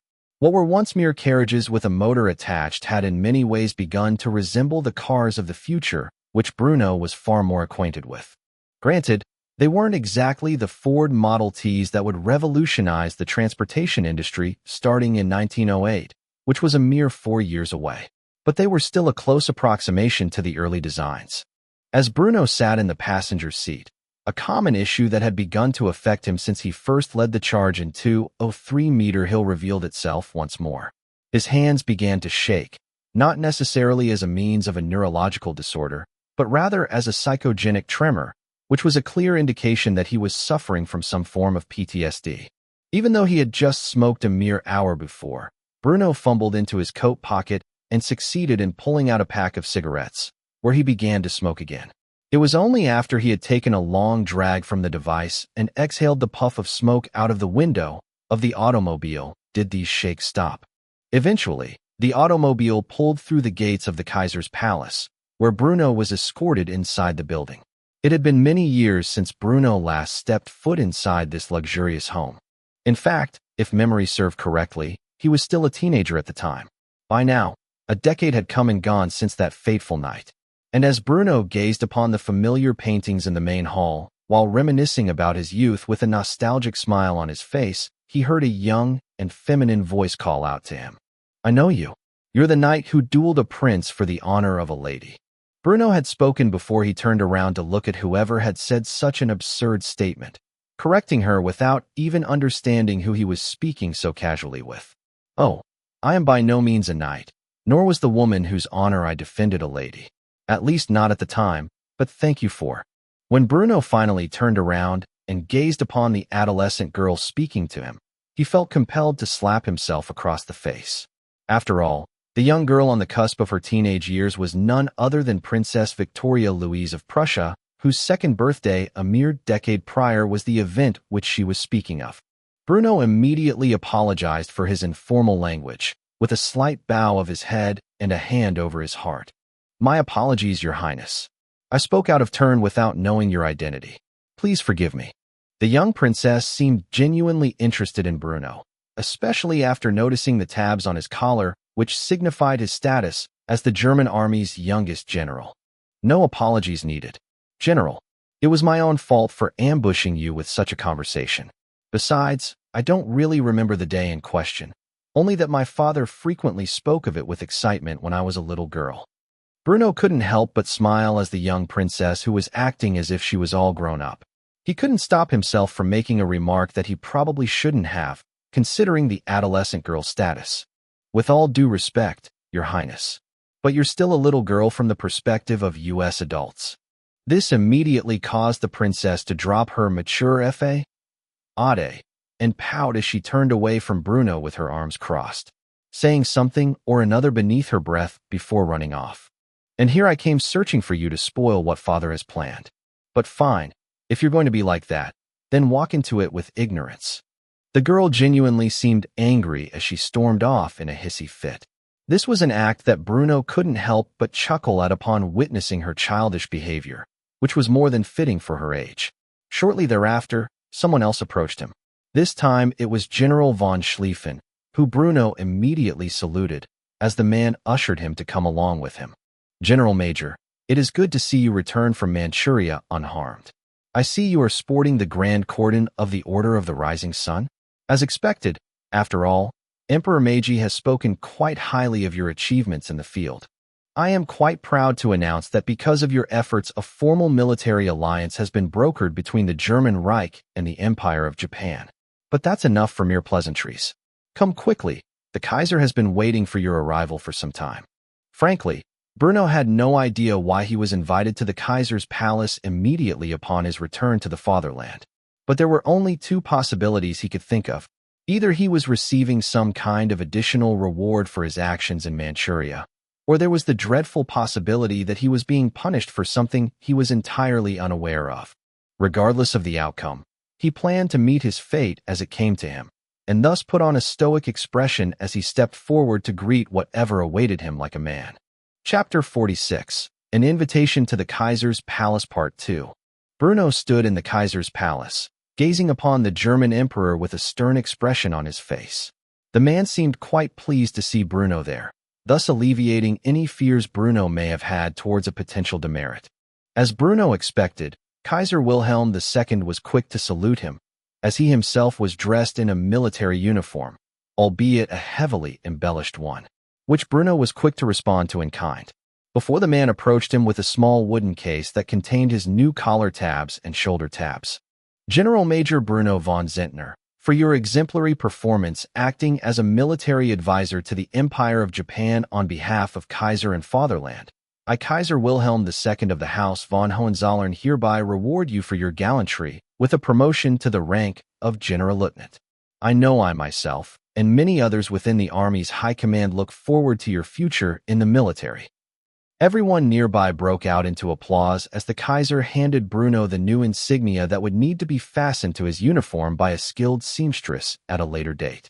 And as Bruno gazed upon his latest promotion, he couldn't help but smile, because wasn't he married to a woman who could perform the task for him? Because of this, Bruno accepted the gift from the Kaiser and bowed his head respectfully while thanking the man for his generosity. I am unworthy, but if His Majesty disagrees, then who am I to argue? Thank you. I promise to live up to your expectations. The Kaiser nodded his head in approval of Bruno's humble act and was quick to end the ceremony then and there by making a statement to everyone but Bruno and Alfred von Schlieffen. Wonderful. Now that this little ceremony is over, you can all go back to work. The Kaiser silently motioned for the German field marshal to join him, and as Bruno himself mistook the Kaiser's words, and in doing so was about to walk out the door. The Kaiser called out to him. "Not you, the General Feldmarschall, and I would like to have a word with you." Bruno's hope of returning to his family swiftly was immediately dashed by this, but he dare not sigh in exhaustion, and instead responded in the affirmative to the Kaiser's wishes, following him into a more secluded room, which appeared to be the German Emperor's personal war room. A series of blueprints were handed over to Bruno, which he personally recognized as he was the one who had drawn them himself. Naturally, the Kaiser was testing him, as he hinted that he knew the true designer of these weapons, even if they were patented by his oldest brother. "Do you recognize these designs?" As much as Bruno wanted to hide that he was the creator, the fact that the Kaiser handed them to him and asked him about their origins proved his suspicions were correct, insofar as the Kaiser already knew who the real creator was. When taking this into consideration, there was no point playing dumb. Thus, Bruno dropped the overly respectful "fa, ade," and became far more comfortable as he responded to the Kaiser's question with a smug smirk. "It would appear the Kaiser has done his due diligence. I suppose the financial compensation my family offered me, and such a staggering number at that, is what ultimately drew your attention to this matter, is it not?" The German field marshal was shocked by Bruno's sudden admission and partially perturbed by his lack of formality with the emperor. He was about to scold the man when the Kaiser raised his hand, asking another question to Bruno with a stern gaze. "So you don't deny that these weapons, they are originally of your design?" Bruno continued to have a rather confident expression on his face as he nodded his head and made his words blatantly obvious to whoever heard them. "Why would I deny it? In my brief time in this world, I have found it incredibly unwise to lie to those who have the power to decide your future. Of course they're mine, but don't mistake my confidence for hubris. By all means, the engineers at my family's company are quite talented, and as we speak, they are perfecting my rather crude proof of concepts. After all, my initial rough drafts are not what you would call battle-ready by themselves, and require the need to be perfected by those who have made such work their profession. Nevertheless, it will take a few years of experimentation and prototyping before these designs are fit to see service. You have to understand that these weapons are decades more advanced than any contemporary design, and will naturally require an investment with significant effort and resources to make a practical reality." The German field marshal was livid by the way that Bruno was acting towards the Kaiser, but his anger was snuffed out the moment the Kaiser's stern expression shifted into one of excitement, which was followed by laughter. "I have always heard the youngest son of the von Zehntner family was a genius, but it appears you have been hiding your true abilities from us all, now haven't you? It's one thing to be a general whose talent is seen once every 100 years, but for you to be a capable engineer, one who has the foresight to develop technology that would not otherwise exist for several decades if left to others' own ingenuity, I must say, has there ever been a man of such brilliance in history?" The Kaiser seemed to have taken a much greater interest in Bruno than he had previously shown. This was despite the fact that had already displayed much greater interest in Bruno's potential than just about anyone else in the man's generation.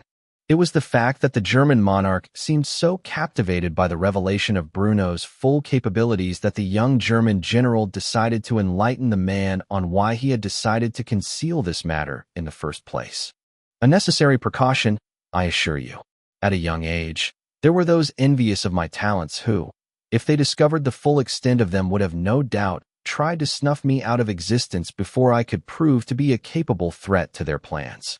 As a result, I forcibly limited the way which I presented myself to a more tolerable level when in the presence of others, an act which I dare say has saved my life, and has also taken a target off my back as a result.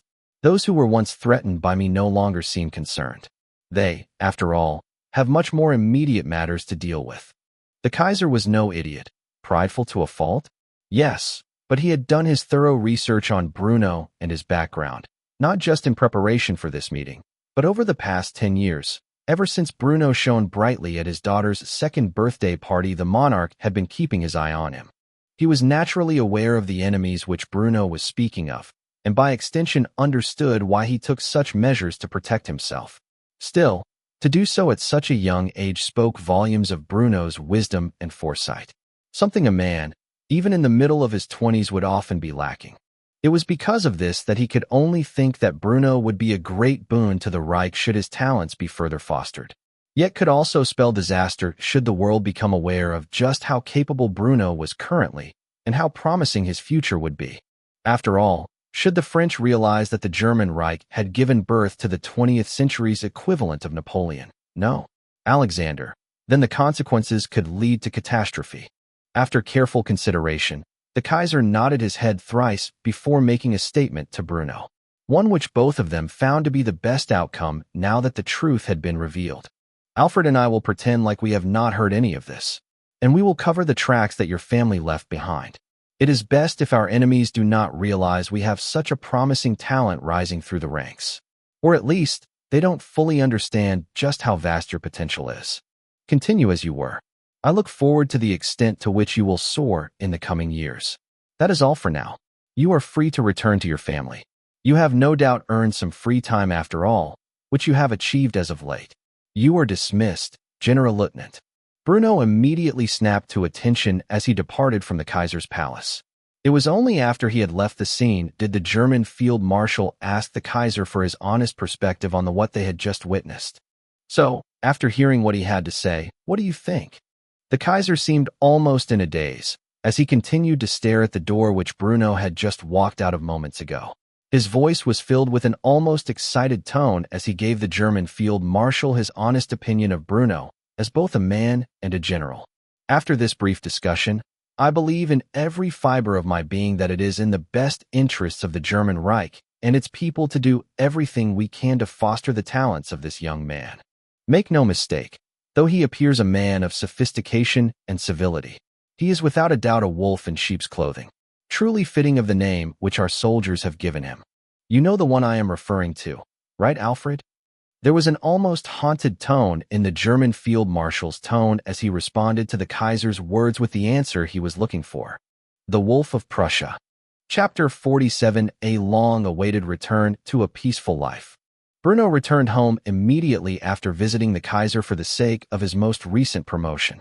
And the moment he entered the door, he was greeted by his young girls who ran up to him and hugged his legs, seeking to be lifted into the air by their father who had just returned after being away for several months. Daddy's home. A simple and fatherly smile formed on Bruno's face as he lifted his oldest and youngest children into the air, hugging them both as he kissed their foreheads, while asking the one simple question he always did whenever he came home. Whether he was away for months at a time for the sake of a deployment or gone for the duration of the day while performing his duties at the Central Division of German High Command. I'm back. Did you two behave yourselves while your father was gone? There was a guilty look on Eva's face as she looked away from her father. For the most part, while Bruno was in Manchuria, she had behaved herself, but her impatience grew with each passing day, and eventually she began to act out. Because of this, Bruno stared at the girl with an inquisitive gaze. He was about to interrogate the girl about why she was behaving so suspiciously when his younger daughter interrupted him. I was a good girl. Bruno chuckled when he heard this and patted the girl's hair.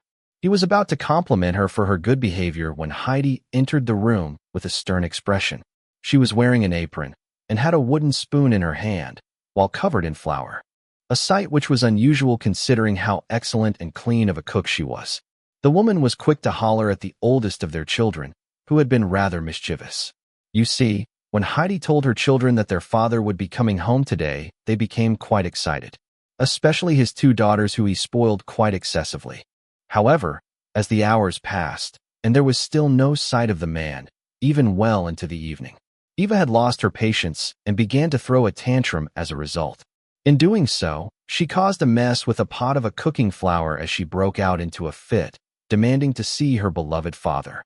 As a result, Heidi had smacked the girl on the bottom with the wooden spoon in her hand, and was in the middle of doing so when Bruno entered the home, only for her to get distracted, the result of which was Eva escaping from her grasp and running to see Bruno, who was ignorant of all of this. Because of this incident, Heidi's face had a fearsome expression which was so grave that even Bruno felt slightly intimidated as the mother of his children yelled at their two daughters who were currently in her husband's hand, responding to Elsa's comments about being a good girl while angrily eyeing her older sister. That is precisely makes one of you. Now come here, Eva. You still have yet to clean up the mess you made. You will have to wait to speak to your father until after you clean up this mess. Elsa, go fetch your brother. The two of you are free to hang out with your father until Eva has finished making amends for her poor choices. Eva looked up at her father with puppy dog eyes and crocodile tears. She didn't want to leave his arms, especially after how long she had waited for him to return home. So much so that she tried to get the man to overrule her mother on her behalf. He was, after all, the one who always showed leniency to her and her little sister, right? Daddy, Eva is sorry. Please don't make her clean up. You just got home. As furious as his wife was at the girl, Bruno could never stay angry at his daughters. And because of this, he chuckled, finding the whole situation rather adorable. He placed the girl on the ground, while still holding on to her sister, something which caused Eva to pout. That is until Bruno bent down and patted her golden hair, while giving her a lecture in the way that the little girl responded to much more positively than her mother's spanking. Eva, when you have done something wrong, you need to apologize and make amends with the person you have behaved inappropriately to. I don't know what exactly has gotten your mother in such a fuss, but I have a few ideas based upon the state she is in. So how about you go help her clean up whatever mess you have made, and be a good girl for your old man, okay? Previously, when Heidi had attempted to discipline Eva, she had stubbornly refused to admit any wrongdoing or clean up her mess. But after her father's scolding, she couldn't help but walk back to the kitchen with her head hanging low as she apologized to her mother before beginning to tidy up the kitchen. I'm sorry, Mommy. Once Eva was out of sight, Heidi herself broke out into a pout as she averted her gaze from her husband, who was grinning like a damn fool while spoiling their other daughter. She couldn't help but mutter beneath her breath before entering the kitchen to help Eva with the cleanup. Honestly, you spoil the girls too much. Despite Heidi's harsh tone, she silently admitted in her own mind that she saw the way Bruno spoiled their daughters to be quite appealing. Dinner would naturally be late because of this little incident, something that Bruno honestly didn't mind too much, considering the fact that he had just gotten home after a long journey at sea. Especially after Heidi made sure to fetch him a liter of beer for his troubles while he waited. In the meantime, Bruno sat in the family room on his comfy leather sofa and regaled his other two children with tales of his visit to Japan and the Emperor's palace. Naturally, Bruno did not mention anything about the war in Manchuria which he had participated in. Not only were his kids not old enough to hear such gruesome stories, but frankly he did not like thinking about the war while he was away from it. After all, his home was his place of peace. Even after all the stress he had endured at Port Arthur and the following Battle of Mukden, Bruno felt at ease when around his family.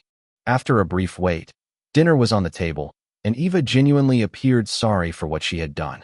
Because of this, they were able to have a nice, albeit delayed, home-cooked meal together as a family, which was the first time they were able to do so in a long time. Once dinner was completed, the family played a few games before Bruno and Heidi made sure that their kids were properly prepared for bed, where Bruno alone would tuck them in and read them bedtime stories, before finally emerging in his own bedroom, where his wife was waiting for him on their marital bed. She appeared as if she wanted something Bruno knew all too well. Despite the fatigue he was currently suffering from, and the ache in his bones after a long campaign, which was followed by an even more tiresome journey, Bruno somehow found the strength to get the deed done, where he would spoon with his loving wife, ultimately falling asleep in each other's arms. The next morning, Bruno was surprised to find that he had overslept. Not that it was a big deal, he had been given a sufficient amount of leave after all. And yet, despite this, he liked to maintain a regular sleep schedule. Even so, Heidi entered the room with a tray in her hands, one that was designed to rest on the bed. On it was a plate of the most perfectly cooked breakfast Bruno had ever seen, along with a glass of milk. She wore a pretty and warm smile as she welcomed Bruno back to the realm of the living. Good morning, sleepyhead. I know you like to wake up at the crack of dawn, but you were so tired last night. I felt like you could use the extra sleep. To make up for this, I prepared your favorite breakfast just for you. How about you take some time to wake up a little and enjoy your meal? You don't need to worry about me or the kids. We will be waiting for you downstairs when you are ready. Bruno could only thank his wife with a loving kiss, as he assured her he would be down before long. Thanks, I'll be down in a bit. You entertain the kids for me in the meantime, okay? Heidi smiled and nodded her head as she promised to do just that before leaving Bruno alone. He looked at his hands, which had yet to shake after returning home from the Kaiser's palace. And in that moment he had the briefest thought about the war before pushing it aside entirely. For the first time in a very long time, the man felt no need to smoke, nor suffered from any anxiety. There was nothing but peace and serenity here in his mind. After all, he was finally home, and for the time being free from any worries.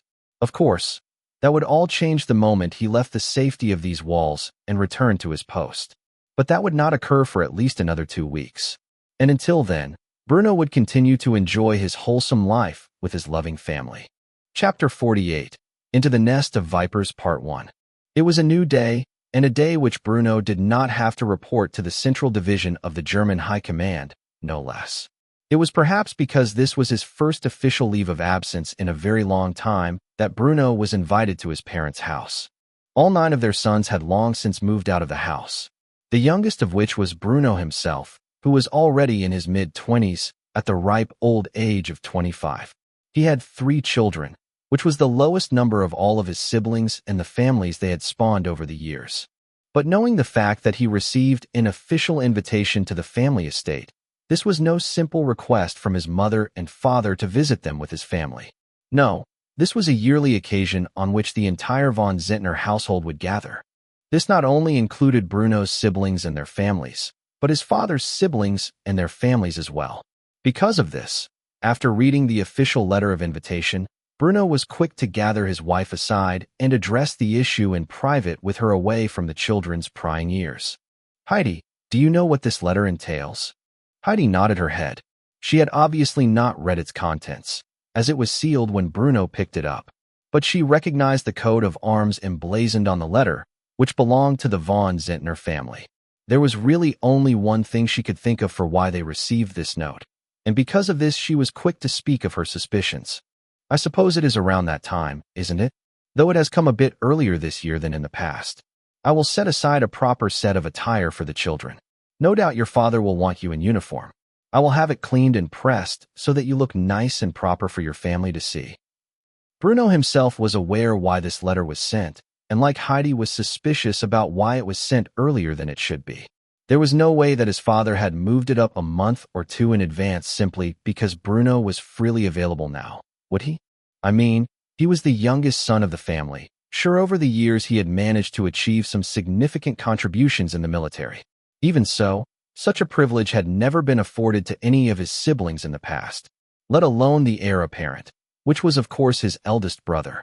However, other than this, Bruno simply could not understand why the date had been moved up. Regardless, there was no avoiding what was to come. And because of this, he was quick to nod his head and agree with Heidi's statement. "Then I will trust the preparations to you, my love. In the meantime, I need to see to some personal matters. I'm afraid I will have to step out for the day. Look after the kids for me, will you?" Heidi silently nodded her head as she watched Bruno climb up the stairs, no doubt to fetch an appropriate set of attire for what he was about to do. Once he was no longer in eyesight, she sighed heavily.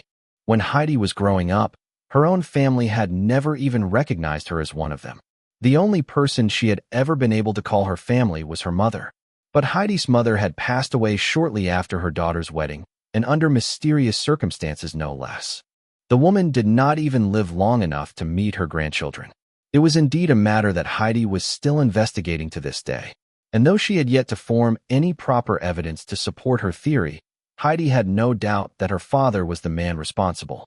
But this was neither here nor there. Rather, it was Bruno's parents that had always been the ones to treat Heidi as family. Though the marriage was forced upon them, and was less than ideal, Bruno's parents accepted her as their son's future wife, nonetheless, and treated her as their own child from a young age whenever she would visit their home. Not only that, but the 2 of them had always done everything they could to support Heidi while her husband was not at home to help, whether that was the years he spent at the academy or on the battlefield. But that did not mean that Bruno's siblings were equally pleasant to her. Bruno was the youngest son of his family, and a prodigy rarely seen in a century. Because of this, the man's siblings, especially those lower in the family's hierarchy, had always had a sense of disdain for him. And considering the fact that he married a bastard, they held an even greater resentment for his wife and children. Quite frankly, it was only Bruno's oldest siblings who had treated him with any sense of value. But this was, of course, because of their position in the family's hierarchy that they felt no threat towards him.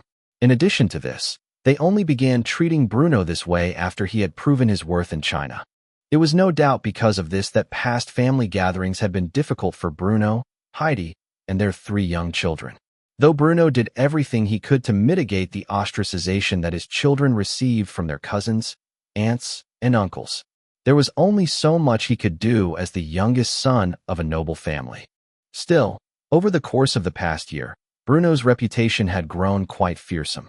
It was this in mind that Heidi hoped they would be left undisturbed this time around. She could only sigh and voice her complaints in silence after her husband was out of earshot. Into the nest of vipers we go. After saying this, Heidi went to begin making the preparations necessary for their eventual visit to the von Zehntner estate. After getting properly dressed, Bruno drove to the city of Berlin. He had briefly called the number of someone in his family in an attempt to set up a meeting. The other party in question was one of his brothers who commonly showed him more respect than the others. They had agreed to speak in person at a particularly popular restaurant within the city. And after arriving several minutes early, Bruno was forced to wait 15 minutes after the appointed time for the arrival of his second oldest brother.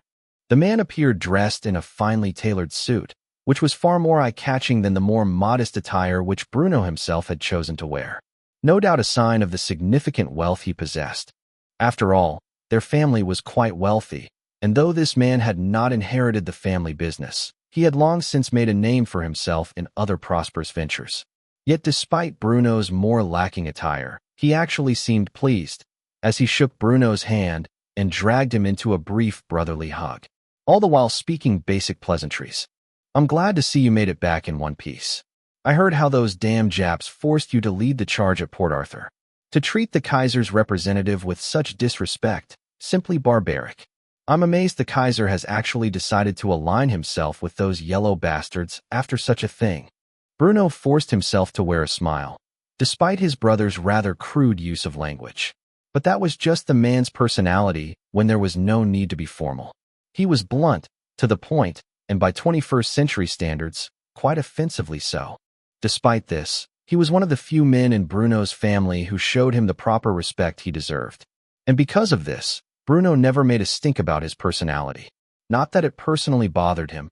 He was not the type of man to take offense on behalf of someone else, let alone strangers on the other side of the world. Still, after the respect which Emperor Meiji had shown Bruno, he was forced to speak up on the man's behalf, and that of Japan as a whole. "Though I am grateful for your worries, I still have to point out that just because a few of them are devious old bastards, doesn't mean the Japanese are all that way.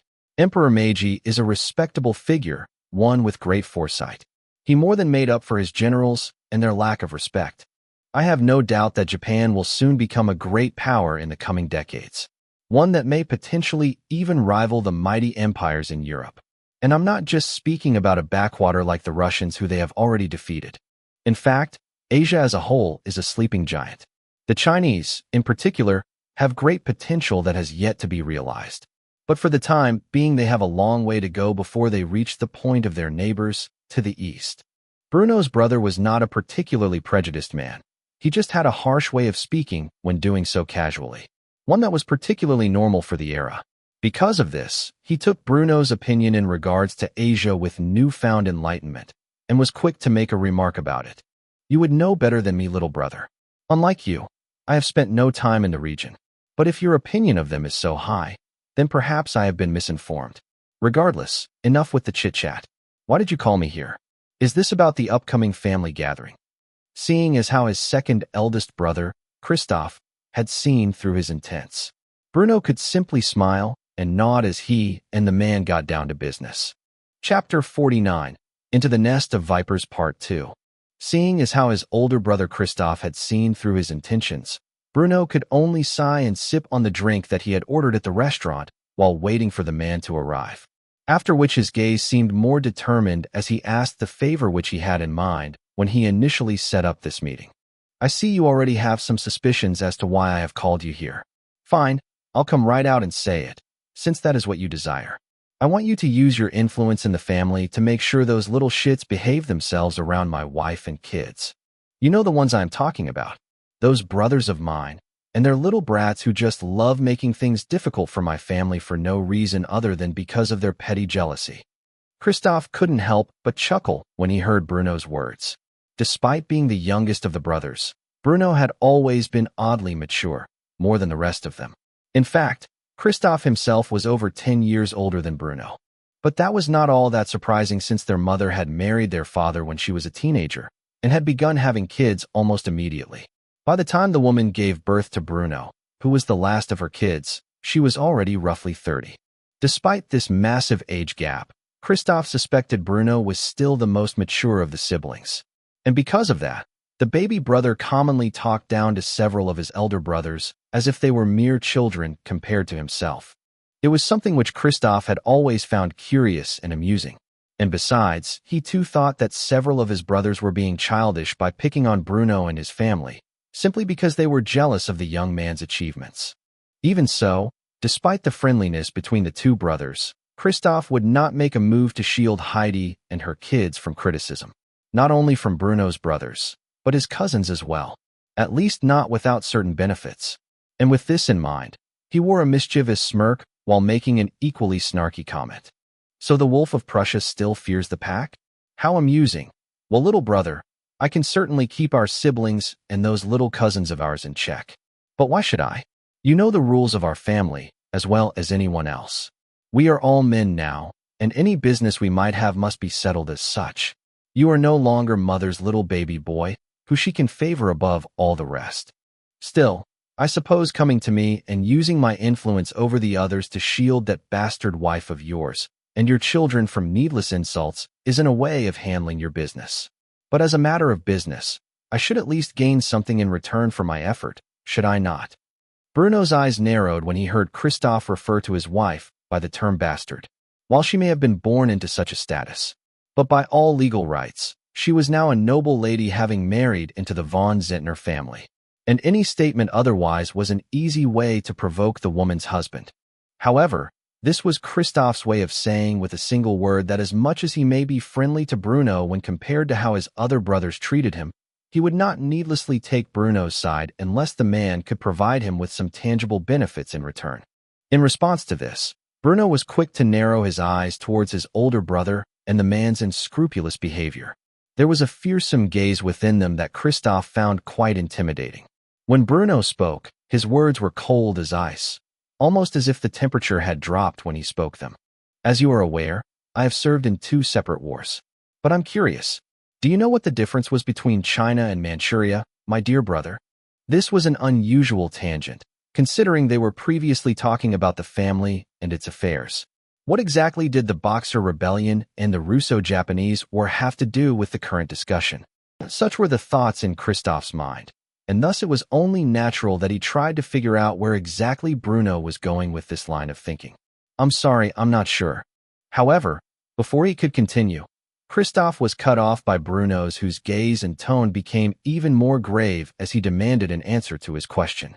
"Just answer the question, brother."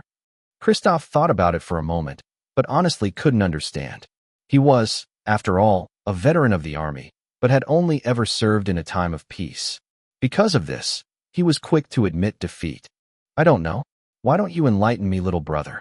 Bruno's eyes never left that of his older brothers, even as he stirred his coffee with a spoon and drank from it before answering the question. "In China, it wasn't exactly what you would call a war. I mean, by the time I had arrived in the region, the majority of the fighting had long since been concluded. The battles which I took part in were small, at least relatively so.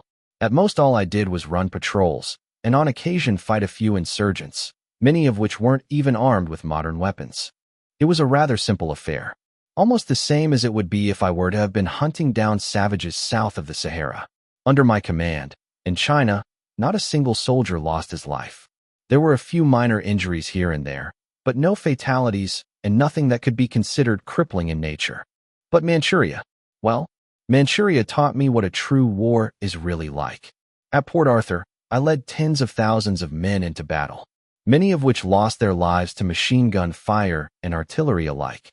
Hell, I damn near died myself several times over. Mukden, however, was different. We barely engaged the enemy, just long enough to trick them into becoming encircled by our forces. After we had achieved this, we spent the next 10 days and 10 nights bombarding them nonstop. On the 11th day, well, let's just say that I learned a very valuable lesson from that experience. In that war, I learned that the noble family you were born into and the rank you have achieved in your career, well, none of that is actually important. I mean, a noble general dies just as easily as a low-born private, right? No, all that really matters in the end is who remains when the guns have stopped firing. I think you misunderstood my intentions when I sought your help, brother. I did not come here out of a sense of fear towards my brothers, or the words they would use to mock me and my family behind our backs, as if we are not capable of hearing such poison being whispered in our direction. Rather, I came to you out of fear of how I might retaliate. Because after Manchuria, I suddenly find myself lacking the patience required to deal with lesser men and their petty insults. I have 8 older brothers, all of which I love very much. But, should they speak ill of me or my family again, then I wonder in the end how many of us will remain to compete for our father's inheritance. Do you understand what I am saying, brother? After saying this, Bruno did not say another word. He finished his coffee and left some cash on the table to cover his order. Having done this, he simply walked away, not giving Christoph another moment of his attention. As for the second eldest son of the von Zehntner family, he was sweating bullets. Had his youngest brother seriously just threatened to eliminate him and his siblings should they insult his wife and children as they had done for so many years? Had he absolutely lost his mind? Were such petty matters really worth assassinating your own family over? If it were any of his other siblings, Christoph would have taken this as a poor attempt at intimidation. But there was something in Bruno's eyes that was different than they had been in the past.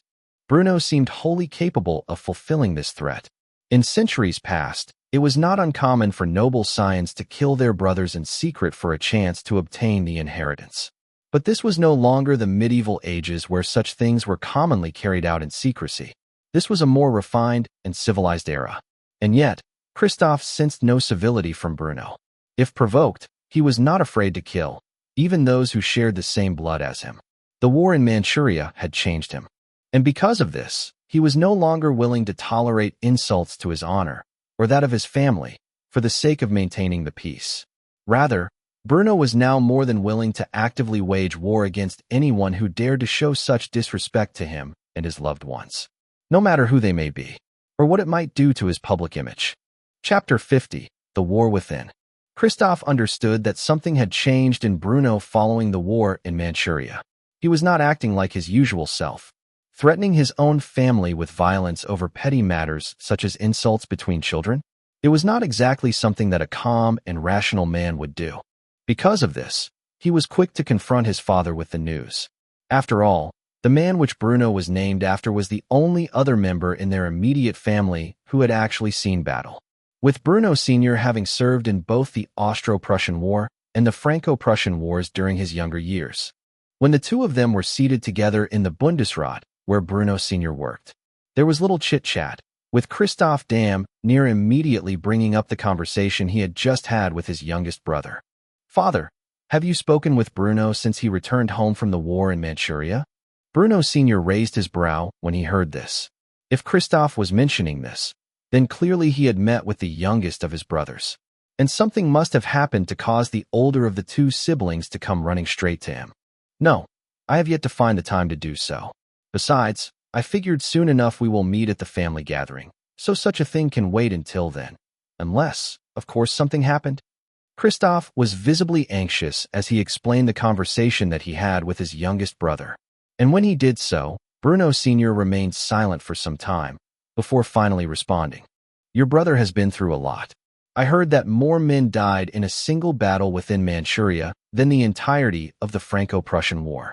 To witness such death and destruction, it changes a man, and most of the time not for the better. I'll have a word with him. But Christoph, if he has really made such a statement, it would be wise for you to warn your siblings not to provoke him. He has just come home from the war. It has been less than a week since he was out there killing men in the trenches. He is probably having a hard time remembering who is friend and who is foe. I shouldn't have to tell you this, but it would be incredibly unwise at this time to continue with your petty insults towards his wife and children. If you antagonize the man, he might lash out with violence, which is something that is to be expected if his mind is still in a state of war. Bruno Sr. narrowed his gaze towards his second eldest son, who immediately tried to pretend like he and his brothers had not been mistreating Bruno's family for years now. "Father, I don't know what you have heard, but..." The man's father, however, was quick to interrupt his second eldest son with a stern gaze and an equally fierce tone. "Cut the shit. I know all about the things you and your brothers say behind their backs. Until now, I have tolerated them as mere sibling banter. But if Bruno is reacting this way, then clearly he doesn't consider it as such. And by the way, in case you haven't realized, your mother and I have long since accepted Heidi as a member of this family, long before she married your brother. To insult her is to insult our entire lineage, especially if you insult her children who carry your brother's blood in their veins. So, I'm only going to say this once. Bruno won't have to deal with you little shits, because if I hear a single one of you, or your little brats mention a word out of line to your brother and his family, then I will personally take charge of discipline you lot. Do you understand?" Christoph had never seen his father so upset with him or his brothers. In the past, he had heard the man was furious with Kurt and Ludwig when the two of them were caught mishandling his firearms. Or allegedly so, according to Bruno. But he had not personally witnessed the man's fury at the time. Because of this, Christoph could only bow his head and accept his father's words. "I understand. I will make sure to educate my family properly. As for my brothers, I will spread the word." Bruno Sr. quickly nodded his head in an approving manner before standing up from his seat. He walked his young son to the door, where he left one last word of advice to the man before allowing him to depart. "You let me handle your little brother. I happen to have experience dealing with men who are suffering from the state of mind he is in. I'll make sure he's not in such an irritable state by the time the family gathers at the estate." After which Christoph thanked his father before departing. He would make sure to spread the word that his father had instructed him to. Whereas Bruno Sr. immediately got on the phone in his office and called his son's home. Heidi answered the phone, causing the severe look on her father-in-law's face to lighten up as he spoke with the woman briefly about life in general before getting down to business. Heidi then handed the phone over to her husband, who only heard his father's voice speak to him with a single statement before hanging up. "Bruno, I need to have a word with you. Meet me at the usual place tonight at the usual time." After this, the line went dead, where Bruno sighed. He had just gotten home from his meeting with Christoph, and now he would be entertaining his father over drinks at the local tavern. As a result, he was quick to inform Heidi he would not be home for dinner before heading out. Bruno Sr. was already sitting at the bar waiting for his youngest son to arrive when Bruno entered through the tavern door. The man had a glass of corn in his hand, which was a form of distilled spirits native to Germany dating back to the 15th century.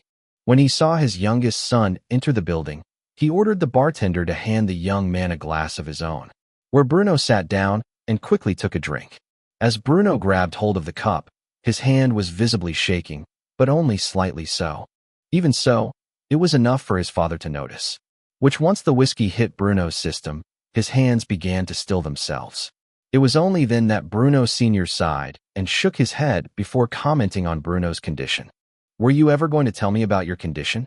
Bruno looked rather ashamed, as if suffering from the early stages of PTSD was somehow something he should hide from his family. Because of this, he quickly denied there was anything seriously wrong with him. "It's nothing. I'm fine. I'm just a little tired, that's all." Bruno's father nodded his head with an expression on his face that said he wasn't buying what his son was selling. Even so, he did not say a word and instead sipped his drink.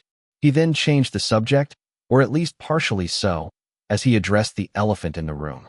"Your brother came to visit me at the office today. I'm sure you know why. Let me ask you this. Is there a reason for me to be worried about this upcoming family reunion of ours?"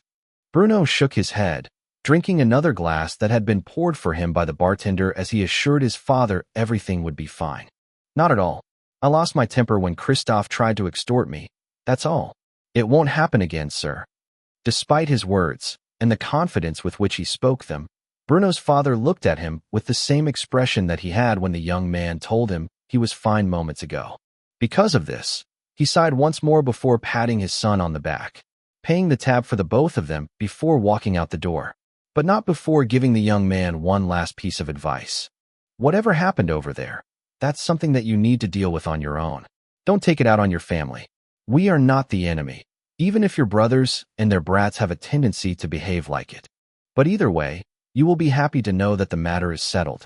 I told Christophe, if any of your brothers or their children act out, I will see to it that they are properly disciplined. So don't do anything you will come to regret. Welcome home, son. You should get some rest. Lord knows that you have earned it.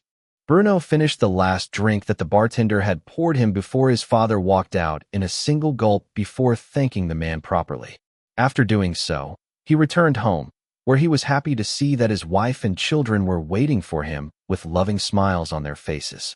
He would ultimately get very little sleep that night as he thought about all that he had been through, both in his past life during his time deployed to Afghanistan, and during this life while fighting in China and Manchuria. No matter what happened, he could not let such a thing break him, because if it did, then Germany would be doomed to make the same failures they had done in his previous life.